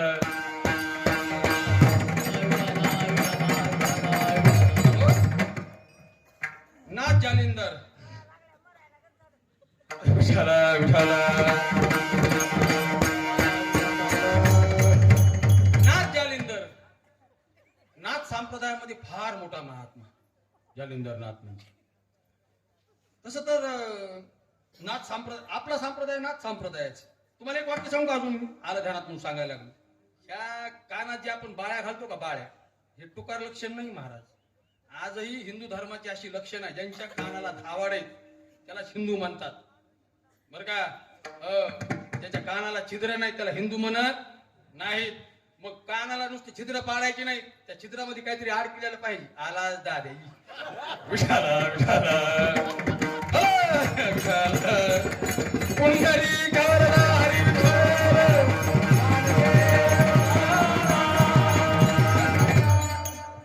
ही जी प्रथा आपल्यामध्ये पाळली. ऐका ऐका ऐका ही प्रथा जी पाळली आपल्यामध्ये ही नाथ संप्रदायाची प्रथा आहे. हो, कारण नाथ संप्रदायाने आपल्याला पहिल्यांदा दाखवून दिलं, संप्रदायाची निर्मिती करत असताना कान फाडे गोसाई त्यांना म्हणायची बरं का. आणि मग आता ते काही काही लोक म्हणतात बाळ्या घालूच नाही, घालू नाही कोण म्हणतं, धावडा कशाला पाळलेत मग. माहिती म्हणती लेकराला 12 हल की लगेच कान टोचून आणा, कान टोचून आणा, किती वेळा सांगते कान टोचून आणा, कळायला लागलं की बाळ्या काढून घेते. मी माझ्या आईचं मोठेपण सांगणार महाराज. माझ्या आईला लहानपणापासून छंद होता. हा, माझ्या राजूनी कानात कायम बाळ्या घालाव्या. मला लहानपणी होत्या पण जरा कमी सोन्याच्या होत्या. आता 5-6 माशाच्या गेल्या. कमी सांगायचं, घालत जा. आपल्या धर्माचा तो आदेश आहे, नियम आहे. हो, नाथ पंथामध्ये नियम आहे. त्यांनी पहिल्यांदा नियम काढला तो आणि कान फाडून घ्यायचे आणि मग आपल्या खाली धर्माला त्यांनी काय केली, सुरुवात केली. नाथ जालिंदर सर्वात कडक महात्मा. अरे त्या मैनावती आईने पाहिलं, एका दासीने सांगितलं, म्हटलं कुणीतरी एक महात्मा गावात आलाय. हो, तिने अशी वरून पाहिलं, हो कुणीतरी महात्मा आहे आणि गवताचा भारा ना असा आधार डोक्यावर आहे, आधार खाली चिकटलेला नाही. नाथ जालिंदर यायचे गावामध्ये आणि जिथं जनावर दिसते, गाई बैल दिसते ना, त्यांना ते गवत टाकायचं आणि आपलं मस्तपैकी 5 घरी भिक्षा मागायची पोटापुरती, मंदिरात यायचं, खायचं. आणि जितकी घाण जागा असेल निवांत, आणि जितकी घाण जागा असेल त्या घाण जागेमध्ये जाऊन बसायचं. नीट ऐका. बराचसा दिवस निघून गेल्याच्या नंतर तिचा मुलगा गोपीचंद महाराज, तिला अशी चिंता वाटू लागली की आपणही गुरु करायला पाहिजे. हो, चांगला महात्मा गावात आला आणि आपल्या लेकराचंही कल्याण करायला पाहिजे. पण योगच आहे ना. एके दिवशी अचानक रात्री गेली ती एका दासीला घेऊन. महाराज, एक शास्त्रामध्ये नियम असा आहे, एकट्या स्त्रीने दुसऱ्या पुरुषाकडे जाऊ नये, असा नियम आहे. असा नियम आहे आपल्या शास्त्रामध्ये. एक तर आपल्या घरचा कुणीतरी पुरुष बरोबर असावा, नसता कुणीतरी दास दासी नौकर बरोबर असावी. आणि तिथे राणी आहे. हो, मग तिने 2-3 दाशा बरोबर घेतल्या आणि नाथ जालिंदराकडे गेली. संवाद वगैरे झाला, बोलणं बसणं झालं. अशा त्यांच्या 6 महिने भेटी चालू झाल्या. हे राजा गोपीचंदाला कळालं सज्जन हो, पण कळाल्याच्या नंतर गोपीचंदाने परस्परच नाथ जालिंदराला उचललं आणि उचलून गर्दीत टाकलं. गर्दीमध्ये म्हणजे ज्या ठिकाणी घोड्याची लीद आहे त्या लिदीमध्ये त्यांना पुरलं. 1 दिवस नाही, 2 दिवस नाही, वर्ष नाही, 6 महिने नाही, तब्बल किती वर्ष? 12 वर्ष. ऐका, आणि 12 वर्ष पुरल्याच्या नंतर मग इकडं कानिकनाथ आणि नाथ जालिंदर गोरक्षनाथ दोघांची भेट झाली आणि दोघांची भेट झालं, दोघांचं भांडण झालं. हो, ह्याच्या शिष्यामुळे झालं, गुरुमुळे झालं आणि ह्याच्या गुरुमुळे झालं. तो हा गुरु असा आणि महागुरु असा. या बोलण्यामध्ये दोघाला पत्ता कळाला आणि पत्ता कळाल्याच्या नंतर गोरक्षनाथ गेले कुठं? स्त्री देशामध्ये. आणि जालिंदरनाथ कुठं आले? या गौड बंगाल या ठिकाणी आले. मला एकच तुम्हाला सांगायचे, ते कानिपनाथ. आणि कानिपनाथ आल्याच्या नंतर कानिपनाथाने मोठ्या हुशारीने, मोठ्या चातुर्याने जालिंदरनाथाला बाहेर काढलं. ऐका, बाहेर काढताना पहिल्यांदा 5 पुतळे तयार केले. सोन्याचा, जस्ताचा, चांदीचा, रुपयाचा, लोखंडाचा असे पुतळे तयार केले. नुसतं असं मी बोलतोय म्हटलं इकून तिकून लगेच आदेश यायचा आणि तो पुतळा जळायचा. एकदा झालं, 2दा झालं, असं 10-5 वेळेस झालं ते. तरी बी अजून आदेश येतोय, बोलतोय व्यक्ती, त्या अर्थी माझा कोणीतरी ते शिष्य आलेला पाहिजे असं कळालं. आणि असं कळाल्याच्या नंतर मग शेवटी ते वरी आले. वरी आल्याच्या नंतर त्या काय नाव तिचं, मैनावती, हिचंही कल्याण केलं, गोपीचंदाचंही कल्याण केलं आणि कानिपनाथाला घेऊन ते पुन्हा निघून गेले. मला एकच सांगायचे, गुरु असावे असे आणि शिष्य असावा असा. स्वतःचंही कल्याण करून घेतलं आणि त्यांचंही कल्याण केलं. विठाला विठाला.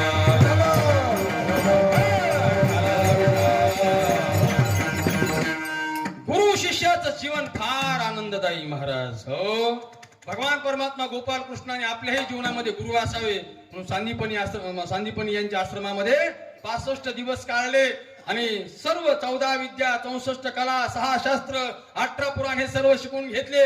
भगवान परमात्मा राम यांनी ही परंपरा राखण्याकरता तसंच केलं. विश्वामित्राकडे गेले, गुरु मानलं, त्यांची सेवा केली, त्यांचं ऐकलं. आपण का गुरु करू नये? आपण सुद्धा गुरु करायलाच पाहिजे. आणि आणि गुरुबद्दल आपली काय पाहिजे, निष्ठा पाहिजे, गुरुच्या चरणावर आपलाही विश्वास पाहिजे. पण महाराज आपण गुरु करतो पण टंगळ मंगळ गुरु करतो. पंगळ मंगळ गुरु चालत नाही. आणि एक सांगतो मी तुम्हाला, गुरु केल्याच्या नंतर गुरुची अवहेलना होता कामा नाही. गुरुची काया वाचा मनाने सेवा करायलाच पाहिजे. नाहीतर काही काही शिष्य महाराज काय ते नसते केले तर बरं, विठाला विठाला. तुकाराम महाराजांच्या जीवनामध्ये त्यांचा एकच परखड शिष्य होऊन गेला. तो शिष्य म्हणजे राजे शिवाजी महाराज. नंतर बोलून जाईल विठाला विठाला. काही काही शिष्य असे गुरुकुलामध्ये भलते शिष्य सध्या कुठेही गुरुकुल आहे सध्या कुठं बी.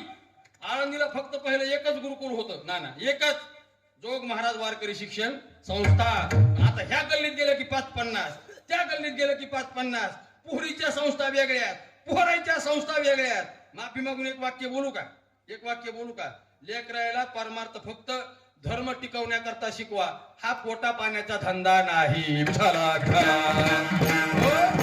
वडिलांनी म्हणावं नाही आमच्या पोरायला चांगलं शिकवायचंय, कीर्तन शिकवायचंय, भजन शिकवायचंय. आडू आमचे कमरे गेले पण काहीच खरं नाही. घरचं बरं म्हणून जमत, याच्यावर भागतच नाही. काही लोक म्हणतात नाही आमचे महाराज इतके घेतात, तमके महाराज तितके घेतात. अरे हे 4-2च आहेत फक्त, आणि ते लोकांनी सुकून ठेवलेले. साऱ्याला इतके लोक देत नाहीत आणि साऱ्याचे इतकं नशीब चांगलं नाही. आणि ह्याच्यावर बंगले गाड्या होत नाहीत. काहीतरी कुठले दुसरे कुठाने केल्याशिवाय हे सर्व धंदे होत नाही. पण लोकांचा लय नाद, शिकवायला घालायचे. जाऊन ते लेकराची अवस्था बघा तिकडे काय काय बेकारायची. त्या वारकरी शिक्षण संस्थेमध्ये ना त्यांना टायमाला खायला नाही, चांगलं झोपायला नाही, चांगली जागा नाही. इकून इच्छे पळत येत, इकून नाग पळत येत, इकून घुशी पळत येत, इकून उंदरं पळत येत. आणि तिथं लेकरं शिकायला आणि त्यांना 30-30, 40-40 हजार रुपये द्यायचे, पुन्हा 2 क्विंटल धान्य द्यायचं आणि लेकरं शिकवायला घालायची. माफी मागून सांगतो, लेकरायला जवळ ठेवा. आज लेकरं लांब ठेवायची गरज नाही महाराज. आज दिवस फार कडू काळ निघलेत. त्या मोबाईलने चांगलं केलं काय म्हणता, मोबाईलने इतकं बेकार केलंय, चांगलं तितकं बेकार तितकंच आहे. प्रत्येक माणसाच्या हातामध्ये मोबाईल आहे सध्या, प्रत्येक माणसाच्या हातामध्ये मोबाईल आहे. मोबाईल मग चांगलं 1 पट दाखवतो चांगलं, आणि बेकार 4 पट दाखवतो. माफी मागून मला तुम्हाला सांगायचंय की सर्वांच्या हातामध्ये मोबाईल आहेत. मोबाईल घेऊ नका असं म्हणणार नाही मी. जमाने के साथ चलने का है, आगे भी नहीं और पीछे भी नहीं. पण बरोबर चालत असताना त्या मोबाईलचा चांगला वापर करा ना. नाहीच ना महाराज, एवढा बेकार वापर चाललाय त्या मोबाईलचा, आज सांगायच्या पलीकडे महाराज. मला सांगा तुम्ही, ते गुरुवारी इंगळे बाबा एक गोष्ट सांगायची बा. काय झालं, एक जण असा मोबाईलवर चॅटिंग करीतच आला, असा तिकडं पुणे सारख्या शहरामध्ये असा चॅटिंग करत आला. आता एक सारखेच घर, ते रो हाऊस वगैरे एक सारखेच घर ते. चॅटिंग करत आला, स्वतःच्या घरात जायचं ना, दुसऱ्याच्याच घरात गेला. जाऊन बसला खुर्चीवर. बायको तिकून पाणी घेऊन आली, ती सुद्धा एका हातात मोबाईल असं खेळतच आलती, एका हातामध्ये पाणी आणि असं मोबाईल मध्ये चिवडी आली बाबा. दिलं पाणी तिने असं कुणाला, परक्याच माणसाला. तो बी पाणी प्याला चिवडीतच. आणि नंतर घरातला मालक खरा आला, तो म्हणला सॉरी चुकून तुमच्या घरात आलो घ्या. ह्याच घर आहे, ह्यालाच मेळ लागा ना, कारण तो बी मोबाईल मध्ये मग्न आणि हे मोबाईल मध्ये मग्न. विठाला ह्या मोबाईल मुळे सारा घोटाळा झालाय. आपल्या लेकराजवळ मोबाईल आहे, 5-6 वर्षाचं लेकरू झालं की मोबाईल आहे, आणि त्या लेकराला आपण लांब पाठवतो. नका पाठवू महाराज, लांब लेकरं जवळ ठेवा. आईने बापाने म्हणावं नाही आमचा मुलगा संभाजीनगरला आहे, आमची दिदी लातूरला आहे, आमचं पोरगा पुण्याला आहे. काय करतं तिकडे बघ जरा जाऊन. मग असं खरं बोललो काय लोकांना, खरं बोलणं कोणते पाहिजे की नाही. मला सांगा तुम्ही, ह्या गोष्टी दुरापास्त आहेत. पुन्हा रडायची वेळ आपल्यावर येऊ नये याच्या करता आता तरी हाची उपदेश. आपले लेकर आपल्या जवळच ठेवा. 10 तिथं 100 खर्च करा, 100 तिथं 1000 खर्च करा, पण आपल्या जवळ लेकर ठेवा आणि आपल्या लेकरांचं कल्याण व्हावं असं वागा. काही शिष्य महाराज एवढे खतरनाक आहेत. काय झालं बा, गुरुकुलामध्ये एक शिष्य होता. त्याच्या गुरुजींचं जरा वय झालं होतं, गुरुजींचं वय झालं होतं. ते गुरुजी असे जवळ घेतात त्या शिष्याला आणि असे जरा फिरायला गेल्यानंतर रस्त्याने अशी एक अंत्ययात्रा आली. अंत्ययात्रा म्हणलं गुरुजी ह्याला काय म्हणतात. गुरुजीला वाटलं हे शिष्य जरा लहान आहे, जरा भेन येऊ, पण शिष्य लय खतरनाक होता. भेन त्यांना वाटलं, ते म्हणले काही नाही पिंटू, याला शोभायात्रा म्हणतात. मग त्या पोराने गप्प बसावं का नाही. तो शिष्य त्या गुरुजींना म्हणला, गुरुजी अशी शोभायात्रा तुमची केव्हा निघायची. घ्या काय शिष्य असले. तुम्हाला किती काय विनोद सांगन, पण मला जास्त वेळ नाही. विठाला शिष्य असावे महाराज, हो भक्त प्रल्हादासारखे शिष्य असावे, शुकाचार्यासारखे शिष्य असावे, अर्जुनासारखे, अरे शिष्य असावे छत्रपती शिवाजी राजासारखे. ज्या राजांनी माझ्या तुकोबारायांचं वाक्य ऐकलं, छत्रपती शिवाजी राजे तुकोबारायकडे गेल्याच्या नंतर राजांना प्रश्न केला. राजांनी तुकोबारायाला, तुकाराम महाराज तुमचं कीर्तन आम्ही ऐकतोय, तुमचं भजन आम्ही ऐकतोय, मलाही असं वाटतं हे शस्त्र खाली टाकून द्यावं, घोडा बाजूला सोडावा, हे स्वराज्य सोडावं आणि तुमच्या बरोबर भजनामध्ये तल्लीन व्हावं. त्यावेळेला शिष्याला केलेला उपदेश आहे आमच्या तुकोबारायांनी. तुकोबाराय म्हणतात, राजा हे काम तुमचं नव्हे, गळ्यामध्ये माळ घालून रात्रंदिवस भजन करायचं, कीर्तन करायचं काम आमचं आहे, पण खऱ्या अर्थाने हातामध्ये शस्त्र घेऊन दुष्टांना कापायचं काम तुमचं आहे. एका गुरुने केलेला एका शिष्याला उपदेश आहे. विठाला विठाला. आणि तेवढ्याच निष्ठेने तुकोबारायाचं वाक्य आमच्या राजांनी ऐकलं, शिवाचं रान केलं, रक्ताचं पाणी केलं, हाडाचे काढ केले, दिवसाची रात्र केली, रात्रीचा दिवस केला आणि डोळ्यामध्ये तेल घालून हे हिंदवी स्वराज्य त्या काळामध्ये निर्माण केलं. सज्जन हो, किती संकट आले आमच्या राजावर, काही कमी संकट आले का. चांगल्या माणसावर फार मोठे संकट येत असतात. चांगलं करण्याकरता इतकं सोपं नसतं, पण चांगलं करत असताना, चांगलं कार्य असेल, चांगली एखादी गोष्ट असेल, हे करत असताना तरी संकट आले तरी संकटाला घाबरायचं नसतं. संकट येतच असतात, संकटाला घाबरायचं नसतं, त्याला सारखं सामोरं जायचं असतं. छत्रपती शिवाजी राजांच्या जीवनात अनेक संकट आले. तुम्हाला मोजके एक दोन सांगतो चालता चालता. राजांचं जीवन 12-13 वर्षाचं होतं. राजे लहान होते. 12व्या वर्षीत राजांनी हातामध्ये तलवार घेतली होती आणि तलवार घेतल्याच्या नंतर राजे शहाजींचा आदेश होता, शिवा राजे काही झालं तरी हरकत नाही, पण घेतलेला पण उचललेला विडा खाली टाकायचा नाही. जे आम्हाला जमलं नाही हे आता तुम्ही करून दाखवा. बापाच्या पायाला हात लावून पोरगा घराच्या बाहेर निघाला होता. खांद्यावर भगवा झेंडा होता, हातामध्ये नंगी तलवार होती, कपाळाला शिवगंध होता, राजमुद्रा बरोबर होती. आणि एक सांगू का, आईचा आशीर्वाद आणि आईचा पदर कायम कायम डोक्यावर होता. असा तो मायकल लाल राजे शिवाजी, 12-13 वर्षाचा वय आहे. बाजी काका पासलकर त्या काळामध्ये राजा बरोबर सरसेनापती म्हणून होते. अचानक राजांनी 5-50 मुलं जमा करून एक वेगळीच मोहीम आखली. 18 पगड जातीमधल्या मुलांना राजे बरोबर करत होते. नीट वाक्य ऐका, छत्रपती शिवाजी राजांनी कधी जाती द्वेष केलेला नाही.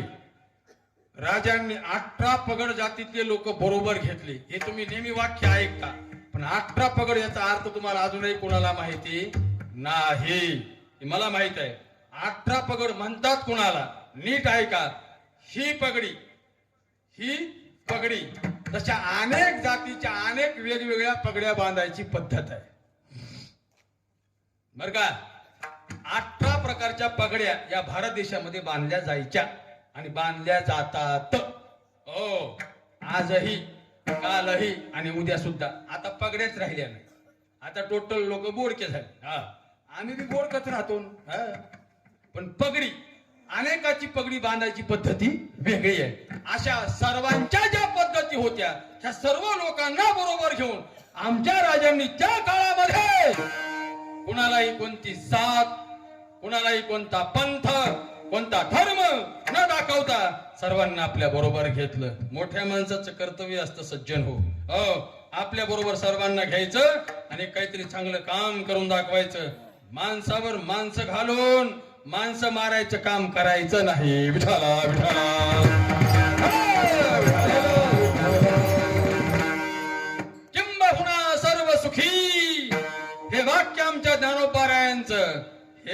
वाक्य आमच्या राजांनी सारखं चघळलं आणि ते वाक्य डोक्यामध्ये ठेवून तुकोबारायांचा आशीर्वाद घेऊन जिजाऊ मासाहेबांचं मार्गदर्शन घेऊन आमचे राजे पुढे जात होते. 12-13 वर्षाचं वय होतं राजांचं. बाजी काका पासलकर बरोबर होते. 200 पोहरांचा असा थवाच्या थवा एका बाजूला निघालेला आहे. सासवडला गेले, सोपान काकांचं दर्शन केलं आणि सोपान काकाचं दर्शन करून त्या ठिकाणी जवळच असणारा जो काही पुरंदर किल्ला आहे, या पुरंदर किल्ल्यावर राजांची छावणी गेली. पडझडीला आलेला किल्ला होता, पण तरी राजे त्या किल्ल्यावर जाऊन थांबले आणि थांबल्याच्या नंतर योग असा अचानक स्वराज्यावर आलेलं थोरलं संकट, ते थोरलं संकट म्हणजे फतेखान. 5000 सैन्य घेऊन तो आला होता आणि ते सैन्य घेऊन आल्याच्या नंतर एकदम त्या गडाला वेढा पडला. असा निमुळता गड आहे, पाहतो निमुळता गड आहे, असा उंच गड आहे तो, असा सासवडच्या या बाजूला आहे. त्या गडाला एकदम चहूबाजूने वेढा पडला. राजांनाही चहू लागल्याबरोबर राजांना चिंता वाटू लागली. अरे 12-13 वर्षाच्या वयामध्ये बुद्धी काय विचार करणार आहे. पण तरी ऐका, राजांनी पहिला विचार केला, गडावर खाण्याकरता किती अन्न धान्य आहे, घोड्याकरता किती चार आहे, हे पाहिलं राजांनी. न जाणो जर आपल्याला इथे जास्त दिवस राहायचं जर झालं तर आपल्यालाही खायला पाहिजे आणि आपल्या जनावरांना सुद्धा खायला पाहिजे, हा पहिला विचार राजांनी केला. सर्व काही ठीक आहे, पण आजच्या रात्रीलाच आपल्याला या गडाच्या खाली उतरायचंय, हा मनामध्ये निश्चय केला. आलेलं ते सैन्य राजांनी डोळ्याने पाहिलं. दुरून असं सैन्य पाहिलं, त्या मशाली पाहिल्या, त्या रावट्या पाहिल्या. काय करावं काय करावं. रात्री 1 वाजता राजे उठले. सर्वांना उठवलं, बाजी काकांना उठवलं, काका चला माझ्या बरोबर. आणि तेवढ्या पोहरांना बरोबर घेऊन गडाच्या भोवती जेवढे काही दगड होते, हे दगड असे वरी जमा करण्याकरता सुरुवात केली. आणि ज्या बाजूने फतेखानचं सैन्य वरी येणार आहे, त्या बाजूलाच्या पवळा लावल्या गेल्या. ऐका,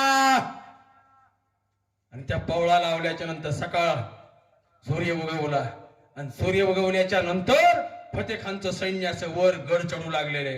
हजारोची तादात्म्याने ते सैन्य वर येत असताना राजांनी पाहिलं त्या लावलेल्या पवळा, एका बुरुजावर राजे, एका बुरुजावर बाजी काका पासलकर आहेत आणि त्या पवळीच्या माग, दगडाच्या ढिगाऱ्याच्या माग सारे पोहरं उभा आहेत. बलदंड पोरं होते, कुणी 11 वर्षाचे, कुणी 20 वर्षाचे, कुणी 16 वर्षाचे, कुणी 12 वर्षाचे, पण असे मस्तीमध्ये आलेले पोरं होते. राजा, तुम्ही फक्त आम्हाला आज्ञा करा, तुम्ही आज्ञा केल्याबरोबर आम्ही मरायला तयार आहेत. कारण ते खूप पिचलेले होते या यौवनाच्या दहशतीमध्ये. त्यांच्या आई वडिलांचे त्यांच्या डोळ्यासमोर खून झाले होते, चौकाळलेले पोरं होते ते. फतेखानचं सैन्य समोर येत आहे. पाहिलं 100-200 फुटावर आलेलं सैन्य, हजारो सैन्य वर येत होतं आणि इकडे दगडाच्या पवळा लागल्या होत्या. दगड काही लहान नव्हते, काही कुंटलाचे, काही 2 कुंटलाचे, काही 4 कुंटलाचे, काही 5 कुंटलाचे असे दगड होते. दगड असे मोठमोठाले असल्यामुळे ते सैन्य जवळ येऊन दिलं त्यांनी. असं एकदम उताराला होते ते, असं सैन्य वर चढतंय आणि एकदम शिट्टी वाजली, इशारा झाला. राजांनी हर हर महादेवाची गर्जना केली आणि पोहरांनी एकदम दगड ढकलण्याकरता सुरुवात केली. बस, अरे एवढाले ती दगड असे वरून यायला लागल्यावर मला सांगा तुम्ही खाली त्या सैन्याचं काय झालं असं. बिचाऱ्या माय मावल्या वरवाट्या खाली त्या ठेसा करतात ना, ठेसा मिरच्या रगड्याचं काम करतात ना, तसेच रगडून निघले. आणि जे 100-200 जे शिल्लक राहिले आजूबाजूला दळलेले, ते नंतर वर तलवारी घेऊन आले. संग संग संग त्या 12-12, 13-13 वर्षाच्या पोरांनी कापले आणि पहिला विजय मिळवला तो म्हणजे पुरंदरचा किल्ला. विठाला विठाला.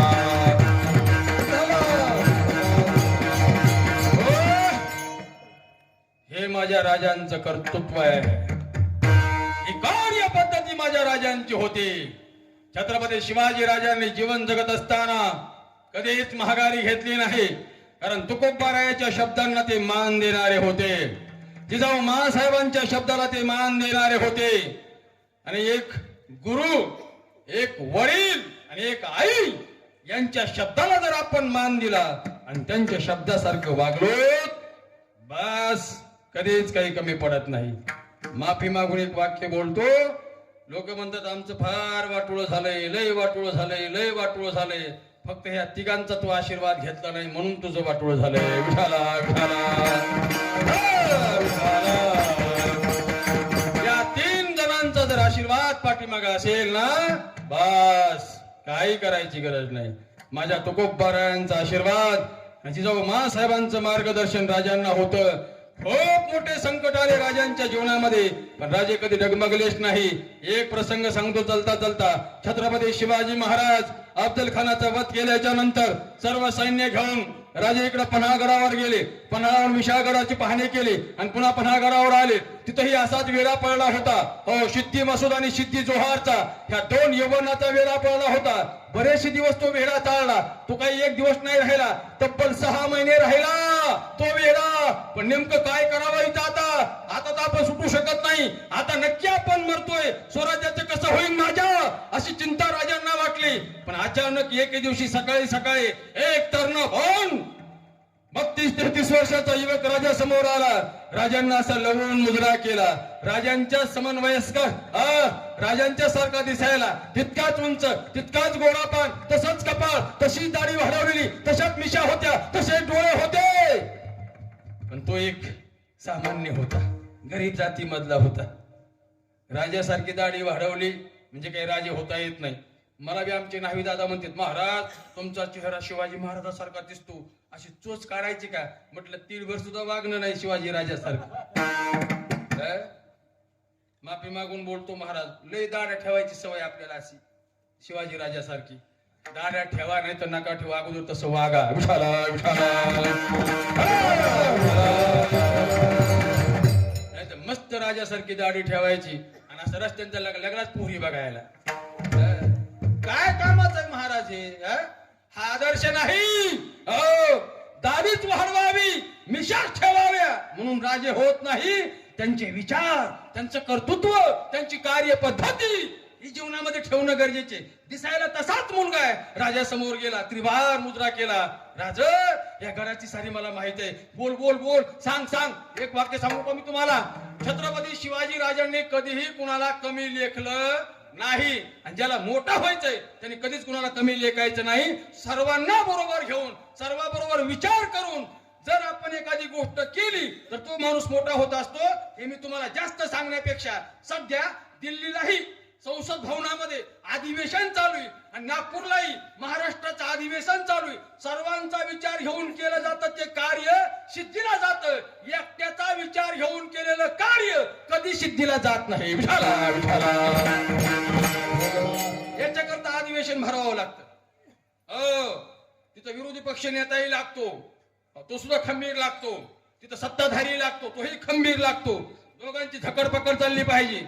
मग त्या दोघांच्या घर्षणामधून जनतेचं कल्याण होत असतं. विचार महत्वाचा आहे आणि सर्वांचं ऐकावं लागतं आणि सर्वांचं ऐकून एक मधला रस्ता काढावा लागतो. बरोबर आहे का हे धर्मा बाबा? बरोबर आहे नाही? हीच नीती आहे ना. आणि अशीच नीती जर पाळली, सांभाळली तर कोणतंही काम केलं जात असतं. राजे कधी कुणाला लायकी दाखवत नव्हते, कधी कुणाची जात पाहत नव्हते. सामान्य होता तो. राजांनी त्याला जवळ घेतलं. बाकीची मंडळी जवळ बसली होती. बोल बोल, सांग सांग, तुझा विचार सांग. म्हटले, राज, त्या पलीकडच्या बाजूला कोकण दरवाजा आहे. तुम्ही जर पन्हाळगडावर गेले का, वरच्या बाजूला 3 दरवाजे असे, त्याला कोकण दरवाजा म्हणतात. टप्प्याटप्प्याने 3 दरवाजे. ज्याचा कधीतरी गडावर किल्ल्यावर कधीतरी भेट द्या. गड किल्ल्यावर गेलता ना, वरच्या बाजूला 3 दरवाजे आणि त्याच्या इकडल्या बाजूला 100-200 फुटावर एक भुयारी मार्ग आहे. असं तो आजही लोकांना माहिती नाही, पण तोच मार्ग त्या पोराला माहित होता. त्या कोकण दरवाजाच्या बाजूला एक भुयारी मार्ग आहे. असं मला माहित आहे. या गडातून कसं निष्ठायचं मला माहित आहे. बोल बोल, सांग सांग. आणि मग त्या पोराने पूर्ण नकाशा काढला गडाचा. कारण तो जवळच खालचं गाव एक नेबापूर, खाली एक त्या पन्हाळगडाच्या खाली एक नेबापूर गाव आहे. आपण असं या मार्गावर जातो, असं त्याच खाली दरीमध्ये ते गाव आहे. तिथला तो मुलगा होता आणि तो सारखी गडावर ये जा करायचा, पण हुबेहूब दिसायला राजासारखा होता. पण योगायोगाने राजांनी त्या पोराचं सारं ऐकलं आणि पोराचं सारं ऐकल्याच्या नंतर त्या पोराच्या मताप्रमाणे एक पत्र लिहिलं. ते सिद्धी मसूदला दिलं. तुम्हाला सकाळी आम्ही भेटण्याकरता येतोय. बाजी प्रभू देशपांडे समोर होते, सूर्याजी काकडे, गोदाजी जगताप ही मंडळी समोर होती. या सर्व मंडळीच्या समोर राजांनी होकार दिला आणि होकार दिल्याच्या नंतर सांगितलं, पत्र त्याला पाठवलंय भेटायला यावं म्हणून, पण जायचं कुणी? त्यावेळेला त्या पोराने सांगितलं, राज ते काम माझ्यावर सोपवा तुम्ही. कसं काय? एक काम करा राज, तुमचा येडावाकडा पोशाख मला द्या, हो तुमचं रूप घेऊन मी खाली त्यांना भेटण्याकरता जातो आणि तुम्ही एक काम करा, ह्या सांगितलेल्या रस्त्याने निघून जा. अरे स्वतःच्या डोळ्यासमोर स्वतःचं मरण उभं आहे हे जरी दिसलं तरी माणसं मागं सरकले नाही, याला म्हणतात खरे मावळे. माहित होत की आपण त्यांच्या छावणीत गेल्याच्या नंतर आपल्याला मरण येणार आहे. हजारोची त्यांची संख्या आहे, ते काही सामान्य नाहीत. सिद्धी मसूद, सिद्धी जोहार आणि ज्याचा बाप मारला आता काही महिन्यापूर्वी, त्याचा बाप म्हणजे अफजल खान, त्याचा मुलगा म्हणजे फाजल खान, हा सुद्धा त्यांच्याच गोठात आहे. त्यांच्याच आवडीत गेल्याच्या नंतर आपली काही धडगत होणार नाही हे माहित आहे, तरी सुद्धा मरण पत्करायचे. राजा तुम्ही इकडे जा. खूप पाऊस सुरू झाला आणि खूप पाऊस सुरू झाल्याच्या नंतर सकाळी एक पालखी सजली. त्या पालखीमध्ये तो आता मुलगा बसणार आहे. राजांनी स्वतःचा सर्व पेहराव काढला, त्या मुलाला दिला. राजांनी स्वतःच्या हातातले कडे काढले, त्या मुलाला दिले. राजांनी स्वतःच्या अंगावरले दागिने काढले, त्या पोराला दिले. स्वतःच्या कानातल्या बाळ्या काढल्या, त्या पोराला दिल्या. हो सर्व सर्व काही अंगठ्या वगैरे पोराला देऊन टाकल्या. आणि शेवटी तो पोरगा असा निघायला लागला, पण पुन्हा माघारी आला आणि राजांच्या पायाजवळ प्रार्थना करतोय, राज येतो बर का, जगलो वाचलो तर पुन्हा भेटूया. राजांच्या डोळ्यामध्ये टचकन पाणी आलं. राजांना माहित होतं की हा मुलगा तिकडे गेल्याच्या नंतर आता वापस येणार नाही. हो पण भगवंताला प्रार्थना केली, आई जगदंबेला प्रार्थना केली, होईल तेवढ्या या लेकराला सांभाळ. आणि राजांनी त्या लेकराला जवळ घेतलं, कड कडून आलिंगन दिलं, स्वतःच्या पायातले जोडे काढले आणि त्या पोराला घालण्याकरता दिले. राजा नाही नाही नाही, तुमचा अंगावर पोशाख घालू शकतो, पण तुमच्या पायातले जोडे मी माझ्या पायात घालू शकत नाही. शिवबा राजांचं वाक्य आहे का? शिवबा राजे म्हणतात, अरे हे जर जोडे तू नाही घातले तर तुला ते शिवाजी राजे म्हणणार नाहीत. राज या जोड्याजवळ बसायची लायकी नाही आमची. हो आम्ही या जोड्याजवळ बसू शकत नाही, पण ते जोडे तुम्ही मला पायात घालण्याकरता देताय, बस माझ्या जीवनाचं सोनं झालं सोनं. हो पोराने जोडे घेतले, आपल्या मस्तकाला लावले, पायामध्ये घातले, एकदम असा रुबाबामध्ये उभा राहिला. तिकून बाजी प्रभू देशपांडे आले, सूर्याजी काकडे, फुलाजी जगताप ही सर्व मंडळी आली. पाहिलं तर त्या पोराला पाहूनच त्यांनी मुजरा केला. राजे अशी बाजूला उभे होते. हो आणि नंतर खरे राजे समोर आले. हो राजे हा तुम्ही तुम्ही आम्हाला नाही ओळखू आलं, त्यांना काय ओळखू येणार आहे.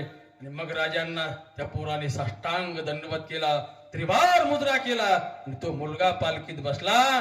तो मुलगा त्या सिद्धी मसूदच्या राहुटीमध्ये गेला. महाराज ऐका, या स्वराज्याकरता एक एक माणूस बलिदान देतोय.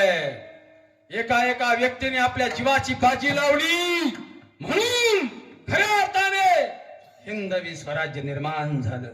ज्यावेळेस तिकडे पालखी गेली त्यावेळेस सर्व वेळा सैल झाला. राजे इकडे निघून गेले. पुढे बाजी प्रभू देशपांडेंचं असं मोठं बलिदान आहे. बरं तो मुलगा इकडे गेलेला आहे आणि मुलगा गेल्याच्या नंतर सर्व सैन्य चौताळ, अरे देखो ये शिवाजी आ गया, देखो शिवाजी आ गया. सिद्धी मसूद एकदम चौताळा, खामोश, एक तरफ से मत बोलो, राजे शिवाजी आ गया ऐसा बोलो. आणि मग सर्वजण पुन्हा जोराने राजे शिवाजी आ गए, राजे शिवाजी आ गए असं म्हणू लागले. पालखी टेकली गेली आणि पालखी टेकल्यावर उजवा पाऊल बाहेर आला, उजवा हात पुढे आला, त्याला असा चोळणा गुंडाळलेला आहे, कवड्याची माळ अशी बाहेर दिसते आणि एकदम जगदंब असा घोगरा स्वर राजाने काढला. त्या मुलाने असा पाय बाहेर ठेवला आणि मुलाने पाय बाहेर ठेवल्याच्या नंतर सिद्धी मसूद, सिद्धी जोहार एकदम पुढे आले. आइए आइए राजा जी, आइए आइए, चलिए चलिए, कितने दिन हो गए, बहुत साल हो गए, हमें तुम्हें देखना था, आइए आइए असं म्हणून गडबडीने त्यांना मध्ये घेऊन चालले. ते राजांना त्यांनी मध्ये घेऊन गेले, त्या राहुटीमध्ये गेले, उभा केलं. असं तो मुलगा असा उभा राहिला आणि अजूनही तो डगमगलेला नाही. ऐका ऐका, अजून डगमगलेला नाही. निधड्या छातीने तो पोरगा उभा राहिलेला आहे. एवढ्यामध्ये फाजल खान बाहेरून आला. त्याने नक्षीकांत त्या पोराला पाहिलं आणि सिद्धी मसूदला बोलतोय, कोण है? सिद्धी मसूदने एकाच वाक्यात त्याला उत्तर दिलं, ये तुम्हारा बाप है. सिद्धी साहब जबान को लगाम दीजिए, क्या बोल रहे हो तुम? मैं तुम्हें पूछ रहा हूं ये कौन है? सिद्धी मसूद बोलतो, ये शिवाजी राजे है. नहीं, मुझे मालूम है. अफजल खान साहब जब आए थे तब शिवाजी राजे के मस्तिष्क पर तलवार का वार हुआ था, ये जखम अभी होनी चाहिए थी, इसके मस्तिष्क पर जब जखम नहीं है देखो. त्या पोराचा मंदिर काढला, मंदिर म्हणजे जिने टोप काढला असं, आणि पाहिलं तर खरंच जखम नव्हती. आणि मग एकदम सिद्धी मसूद चौताळा, कोण हो? त्यावेळेला तो बोरगा बोलला, या देहाला राजे शिवाजी शहाजी राजे भोसले म्हणतात. खामोश, सही सही बताओ, कोण हो तुम? पोरगा बोलायला तयार नाही. एकदम सिद्धी मसूद चौताळला, म्यानातली तलवार त्याने बाहेर काढले, खासकन पोटामध्ये खोपसली, एकदा दोनदा तीनदा, तरी तो पोरगा बोलायला तयार नाही. छत्रपती शिवाजी राजे शहाजी राजे भोसले या देहाला म्हणतात असं म्हणत म्हणत पोटातून रक्ताच्या अशा चिरकाळ्या बाहेर निघल्या होत्या. मुलगा पाठीमागे सरकला. एक अशी राहुटीची मेळ होती, त्या मेळीला पकडलं त्याने आणि जगदंब जगदंब म्हणत म्हणत खाली टेकला आणि शेवटी बोलला, छत्रपती शिवाजी महाराज की जय. आणि त्याने मरताना एक वाक्य काढलं, सोंगातला का होईना पण एक दिवस शिवाजी झालो, आता मरण आलं तरी बेहत्तर. आणि तिथंच डोळे झाकले त्या लेकराने. त्या पोराचं नाव आहे शिवाजीराव काशीद. हा न्हाव्याचा मुलगा होता. विठाला विठाला.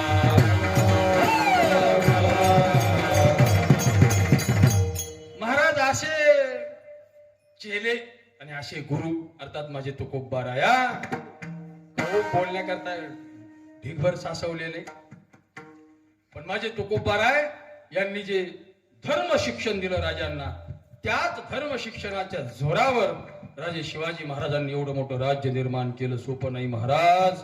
आणि चांगलं कर्तृत्व एखादंच होत असतं, आणि एखादं कर्तृत्व जर चांगलं झालं तर त्याला सर्वसामान्य माणसाने सांभाळावं लागतं. असे गुरु अर्थात माझे तुकोबाराय. म्हणून आपलीही निष्ठा आपल्या गुरुवर असावी आणि गुरुच्या पायावर आपला विश्वास असावा. आपली निष्ठा आपला विश्वास जर आपल्या गुरुच्या पायावर आपण ठेवला तर नक्कीच आपलंही कल्याण होऊ शकतं, नाही होणारच. सकारात्मक त्याचं कारण असे, गुरु म्हणजे स्वतः देव आहे आणि देव म्हणजे स्वतः गुरु होतो. हेच तर अभंगाचं पहिलं चरण. परमात्मा परसा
परमात्मा परेशु ऐसा ज्याचा दृढ विश्वास. मी कुठून सुरू केले, कसं सुरू केले हे जाणकार माणसाने सर्वांनी कळून घेतलं. असं विश्वास, आणि हा दृढ विश्वास आपला पाहिजे कुणावर? आपल्या गुरुवर. हो, आणि दृढ विश्वासाने जर गुरुची सेवा केली महाराज, मग इच्छेने येते पुरभीती. आपल्याला जे पाहिजे ते मिळतं. हो, आपण जी कल्पना करूया ती साकार होते, पण कशाने साकार होते? गुरुच्या आशीर्वादाने. मग आपली जर साधना सिद्धीला गेलीच, आणि कधी कधी काय होतं महाराज, आपण खूप साधना करतो, खूप सेवा करतो, पण आपल्याला गुरु भेटत नाही. प्रसंगी मग काय होतं माहितीये का? आपणची देव होय गुरु. माझ्या विठोबाचा कैसा प्रेम भाव, आपणची देव होय गुरु. मग काय करतात? लावणीया हात कुरवाळीला माता, सांगितले चिंता न करावी. मग काय करतात ते? आवडीचा मंत्र सांगितला सोपा, जेने नव्हे गुंफा कोठे काही. मग गुरु असं करत असतात, स्वतः देव गुरु होतो कधी कधी, आणि त्या शिष्याचं काय करतो तो कल्याण हो करतो.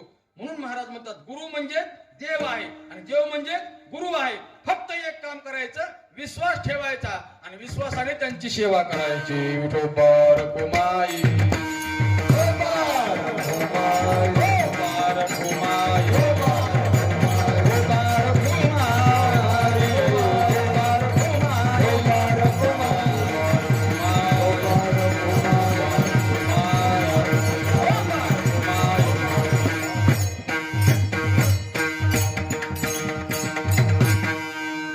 परमात्मा परेशु ऐसा ज्याचा दृढ विश्वासू, देवतयाचा अंकिला स्वय संचला त्याची घरा. जर गुरुजींचा आशीर्वाद भेटला आणि काया वाचा मनाने जर आपण गुरुची सेवा केली तर महाराज म्हणतात देवतयाचा अंकिला स्वय संचला त्याची घरा. सर्वांना माहित असलेलं उदाहरण आणि थोरलं उदाहरण, द्वारकेची मूर्ती एकनाथा घरी, पाणी वाहे हरी कावडीने. हो, भगवान परमात्मा स्वतः येऊन 36 वर्ष एकनाथ महाराजांच्या घरी सेवा करतात. त्याचं कारण काय हो? जनार्दन स्वामीची सेवा केलेलं फळ आहे, भगवान दत्तात्रयाची सेवा केलेलं हे फळ आहे. जगाचा बाप जो आहे तो जगाचा बाप पाणी भरतोय. इतकंच नाही, धोत्रे गंगा तिरी धूतसे, धोत्र धुतले धोत्र देवानी महाराज. हो, काय अधिकार असेल आमच्या एकनाथ महाराजांचा. म्हणून गुरु बरोबर कधी गद्दारी करायची नाही, गुरुची सेवाच करायची. अजून माझे 7-8 मिनिटं शिल्लक आहेत बरं का, कारण मी वेळेच्या बाहेर एक तिळभरही जाणार नाही. हा नाही, पण ते सांगितलेलं बरं आहे, कारण तुमची वळवळ जर झाली तर मग पुन्हा माझी चळवळ मला करता येणार नाही. गुरु बरोबर गद्दारी करायची नाही. काय झालं पा, एका जंगलामध्ये एक साधू होता, साधू खूप तपस्वी साधू. तिथे उंदीर आला, असा पळतच आला उंदीर. असा उंदीर आल्यावर ते असं चिरचिर चिरचिर करता भेलेलं होतं. साधू जवळ गेलं आणि चिरचिर करू लागलं. साधूने त्याला प्रश्न केला आणि त्याला आशीर्वाद दिला, बोलायला यावं म्हणून. त्या उंदराला बोलता यायला लागलं. उंदीर बोलू लागला, म्हटलं साधू महाराज झालं झालं कीर्तन झालं. साधू महाराज मला मांजरापासून फार त्रास होतोय, मला मांजर बनवा. साधू म्हटले आशीर्वाद म्हटल्याबरोबर ते मांजर झालं, टप्पूच्या टप्पू बोका झाला. असं गेला गावात फिरायला. पण गावात फिरायला गेल्यावर मग ह्या गल्ली जाय त्या गल्ली जाय, बरेच उंदर त्यांनी खाल्ली बोक्यांनी. मग त्याला भिव कुणाचं, कुत्र्याचं. आता किती कुत्रे आली आपलं कीर्तन सुरू व्हायच्या अगोदर. हा बरेच कुत्रे आली, पण आपल्या अण्णामावाने हाकून दिले म्हणून बरं झालं ते. हा ते पुन्हा गेलं गुरु महाराजाकडे. गुरु महाराज मला फार भीती हो. म्हटलं कुणाची? कुत्र्याची. आशीर्वाद म्हणल्याबरोबर दांडगाच्या दांडग कुत्र झालं ते. असं पुन्हा गावात फिरायला लागलं, असं भो भो भो भो करायला लागलं. पण एक दिवशी फिरता फिरता ते जरा जंगलात गेला, असं रानात गेलं, चिंतपणाच्या काठावर. ते कोणी मोठा वाघ आला, असा डरकाळी फोडली वाघाने आणि कुत्र्याच्या मागे लागला.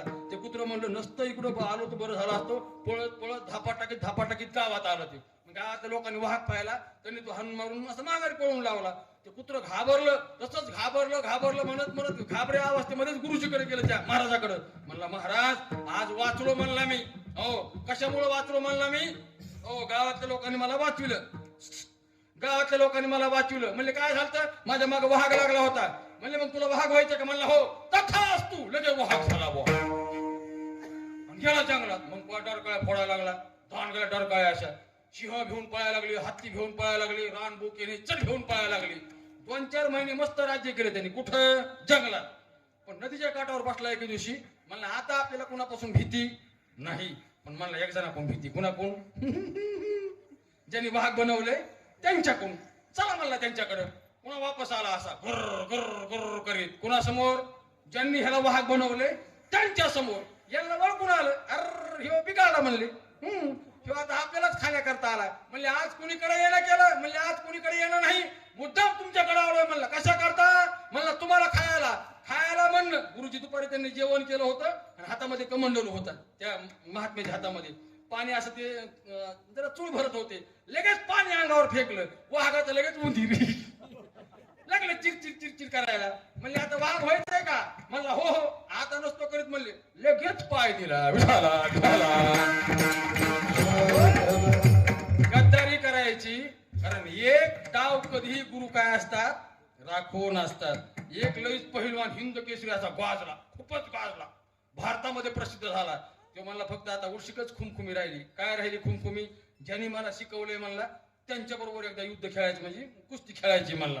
आले म्हटले वस्ताद, त्यांच्यात वस्ताद म्हणतात गुरुजीला, वस्ताद मला तुमच्या बरोबर कुस्ती खेळायची. म्हणले हो मला माहित होतं, तू सगळ्या भारतात फिरून आलास, हो चांदीची गदा मिळवलीस, सोन्याची मिळवलीस, रुपयाची मिळवलीस, पण ये म्हणले आपण खेळू. पण आपली कुस्ती म्हणले अशी नाही खेळायची, एकट्या दुकट्यात नाही म्हणले. पूर्ण जिल्ह्यामध्ये दौंडी द्यायची, पूर्ण लोकांना मीडिया करायचा, बॅनरबाजी करायची आणि मोठ्या पटांगणात आपली कुस्ती ठेवायची. कुठं? छत्रपती शिवाजी महाराज स्टेडियम बीड, हा इथं ठेवून म्हणली आपली कुस्ती. काय बॅनरबाजी, हो आमका आमका वस्ताद आणि आमका आमका चेला, दोघांची कुस्ती, लाखो लोक बघायला. जे त्यांची कुस्ती लागली पहिल्या डावातच ह्याला चिचपट केलं. कुणी? गुरुजीने. जेच खाली लोळविला ती वरच बघा ना. म्हणले तुझ्या करता मुद्दाम हे शिल्लक डाव ठेवला होता. विठाला मला का शिकवला नाही? म्हणले मला माहित होतं तू एक ना एक दिवस बळकावल्याशिवाय राहणार नाही. गुरु बरोबर कधी गद्दारी करायची? सेवा करा महाराज, आणि संत सेवा. कारण तुका म्हणे संत सेवा हीची देवा उत्तम. हो, गुरुशिवाय जीवनामध्ये पर्याय नाही. गुरुची सेवा करा आणि गुरुची सेवा करून कायम कायम कायम त्यांचं ऋणी राहा. ज्ञानेश्वर माऊली, ज्ञानराज माऊली.